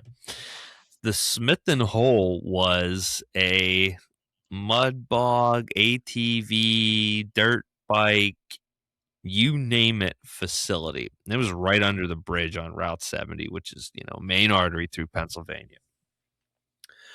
When I say this was like the Skatopia for rednecks, it was that. There was a television show called My Big Redneck Wedding, I do believe is what it was called, on TLC. It actually filmed there. So I would have been at the time, I don't know, probably like 8 years old, something like that, seeing all this. And this bride and groom were in derby cars, and they just nose together, smash nose to nose, crawl out the windshields, and get married on the hoods of their derby cars. So, but they would have mud trucks, and I mean, like, instead of 50-50, it was like mud wrestling in the mud bog. I mean, this is like some down home shit, Yeah. But the mud trucks made me think of the Smithton Hole. So if you think to look it up, and I'll throw a picture up. Look at some pictures from the Smithton Hole. It's funny that you had a mud hole under a bridge on 70, because I also have a mud hole under a 70 bridge that we may have taken a rental avalanche in and got caught by DNR. But yeah, it's funny. That's awesome. That's awesome. That was a deep hole. That was as far as I know, you can still go down in there. You can see it when you cross over the bridge. You look down and you can tell, like 10 years ago, that was the romping grounds, and like there's been no romping down in there for a while. But it's cool to look down in there and know what we used to do. So my blind question, this follows differential. So I stayed on brand a little bit. Okay. What factory vehicle came with the best locker package? With the best locker package?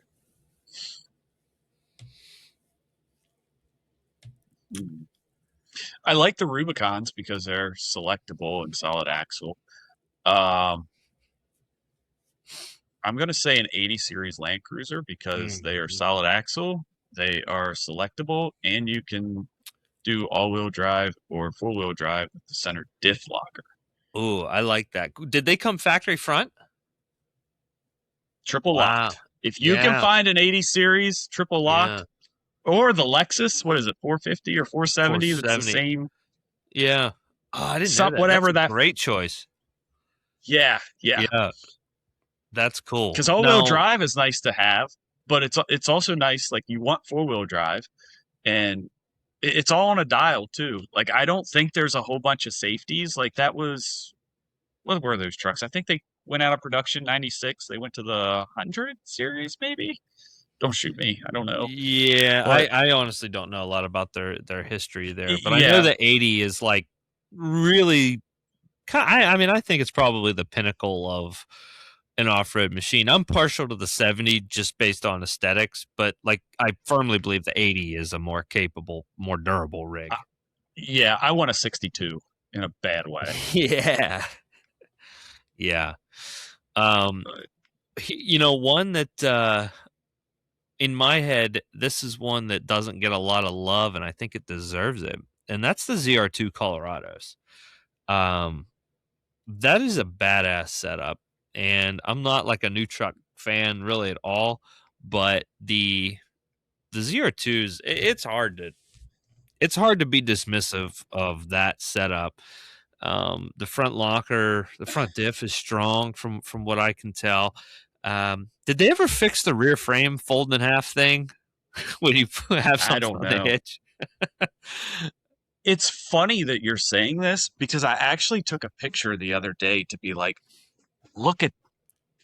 You can't tell; it's all blurry. Oh, I I'll can see send it to you so you can Yeah. put it up. But I saw it and I was like, man, this is a GMC, whatever the Colorado version of it, whatever they call it. AT4 I was or like, whatever. It's an AT4. It has the bumper cutouts. I was like, this is a sharp looking truck. It's Yeah, got they're all the cool, man. right proportions. They need both sided in a real bad way.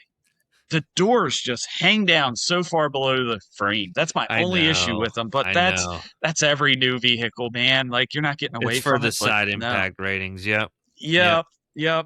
But yeah, they are a really cool platform. I remember we were at AOAA once, and somebody had one. And I want to say when they first came out, they had an issue where, like, if you dropped the frame onto a rock, all the airbags deployed. Yeah, that was really cool. I think GM actually honored that, like fixed it because you had a Oh, yeah. perfectly fine vehicle with all the airbags just out of it, which would total it usually, Yeah. So like GM did step in and help, I think. Somebody will correct me if I'm wrong, but yeah, they're a cool platform. Cool. You fix the throttle delay and boat side them, and they would kick ass. Yeah, especially we had a guy come out with us it's a couple years ago now, but he had one of the diesel models. I know they're not crazy performance wise, but I think they're pretty torquey. But as far as fuel economy goes, we were on the trail for like an entire day, and the dude burnt less than a quarter tank, and I was on an eighth of a tank. So yeah, it was I was impressed. And I think they look sick. It's a truck that I am personally surprised I don't see more of because I think it checks all the boxes. And maybe cost is just that reason that it's not that popular. I don't know. But for me, like if somebody said, Nick, go pick a new mid-sized truck and go run the 24 hours, I would pick a new Bison. I think that would be my choice. Maybe a Ranger Raptor, maybe, but I dislike Ford so much I don't think I could bring myself to do it. Our work trucks have really put a bad taste in our mouth for Ford. It's true because all the other models are probably fantastic. It's just, and I don't know if we've said it on air before, but I have a 2.7 EcoBoost work truck, and I just loathe the thing. It's just a miserable piece of machinery. Everything about it is just awful. Yeah, mine's a 5.0. Mine's a 2016. What's yours? I think yours is newer. And it's actually so my old one was newer. It was a 17.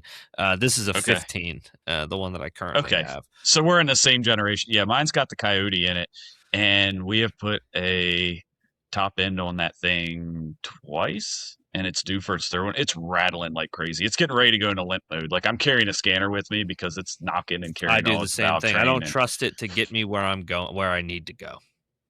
yeah, yeah. It's But that back bad. to the Colorados. Have you ever sat in one? Yeah. Where's the B pillar for you? Because I'm In the tall way. enough that yeah, that thing is Yeah. like right here. Like there is no peripheral out that side. Like my one buddy had a diesel one, and we were coming back from. There's a lake on the other side of Frederick, like down off 270, like Black Hills maybe. Don't remember. Doesn't Yeah. matter. And he had his 17-foot bass boat hooked up, and it was kind of a heavier one, aluminum, like jet boat, you know. And we're coming back through Frederick, and I'm looking at his MPGs, and he's getting like 32 pulling this boat, and I'm like, okay, this is Yeah. cool. Can't see out the side, but we're getting some MPGs. It's like driving a lifted Camaro. You just can't see shit out of them. Man, you are not kidding. I got in one of those Camaros, and it was just to take it a couple blocks to get it inspected. You know, guy dropped it off, and we couldn't or whatever, and I took it to another shop, and I was like all excited about it. And I got in it. Man, I hated that car. I just remember the roof being right here. Like I just yeah, there was no visibility out of that. No. It had the small rear window too. Like I guess that changed some year or something. They modified it and made it bigger. They made it. I forget what it is. I I'm think not they into were them. told they had to actually. Is that what it was? Yeah, I think so. But all right, why don't we get into our tech tip? What do we have? Tech tip. This is staying on topic. How many of you mall crawlers have never turned on your selectable locker? You've got your TRD off-road truck. You're going out to your brewery trips and stuff, and like you're hearing the guys going four-wheeling. You've owned this thing for like 5 years, and you've never hit the diff lock. You should hit that. You should keep it moving. Like tomorrow. This goes with, yeah. Like, and this goes for your four-wheel drive too. Like, I do it in my work truck when it's raining. I will kick it into four-wheel drive so that all those little actuators I was talking about, like the sequence of events that has to happen for four-wheel drive to hit and your lockers to hit, like, you want all that stuff moving and free. Like, if it gets water in it, it rusts, it corrodes, it gets gummy, the grease dries out. Like, shit happens, you know, and it won't work. So use it or lose it. Yep, 100%. That's a great tip. And even maybe you picked up an old rig and you have manual hubs. You need to turn them every now and then. Don't let them sit for months and months at a time, and then oh shit, I need four-wheel drive, and you're like, hey, who's got big channel locks, and you're out there fighting them. You don't want to be doing that. It's not good for them at all. Nope. Turn your hubs in, drive around a little bit. You're going to be happy that you did. Yep. And while you're at it, use your sunroof if you've never opened that. You know, like there's a whole bunch of things on a vehicle you should use. Just use all of them at some point. That's a good. Yeah. If you don't use it, you lose it. I like that. Yep. Cool. Well, anything to add before we close out?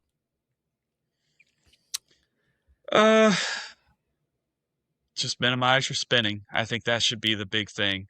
Like, yeah, for sure. We're talking differentials and shock loading. I think the only thing we really didn't touch on is the guys that are out there in two-wheel drive trying to show their truck can do stuff in two-wheel drive, just spinning and ripping the hell out of the trail, breaking stuff. Like, those aren't people to look up to.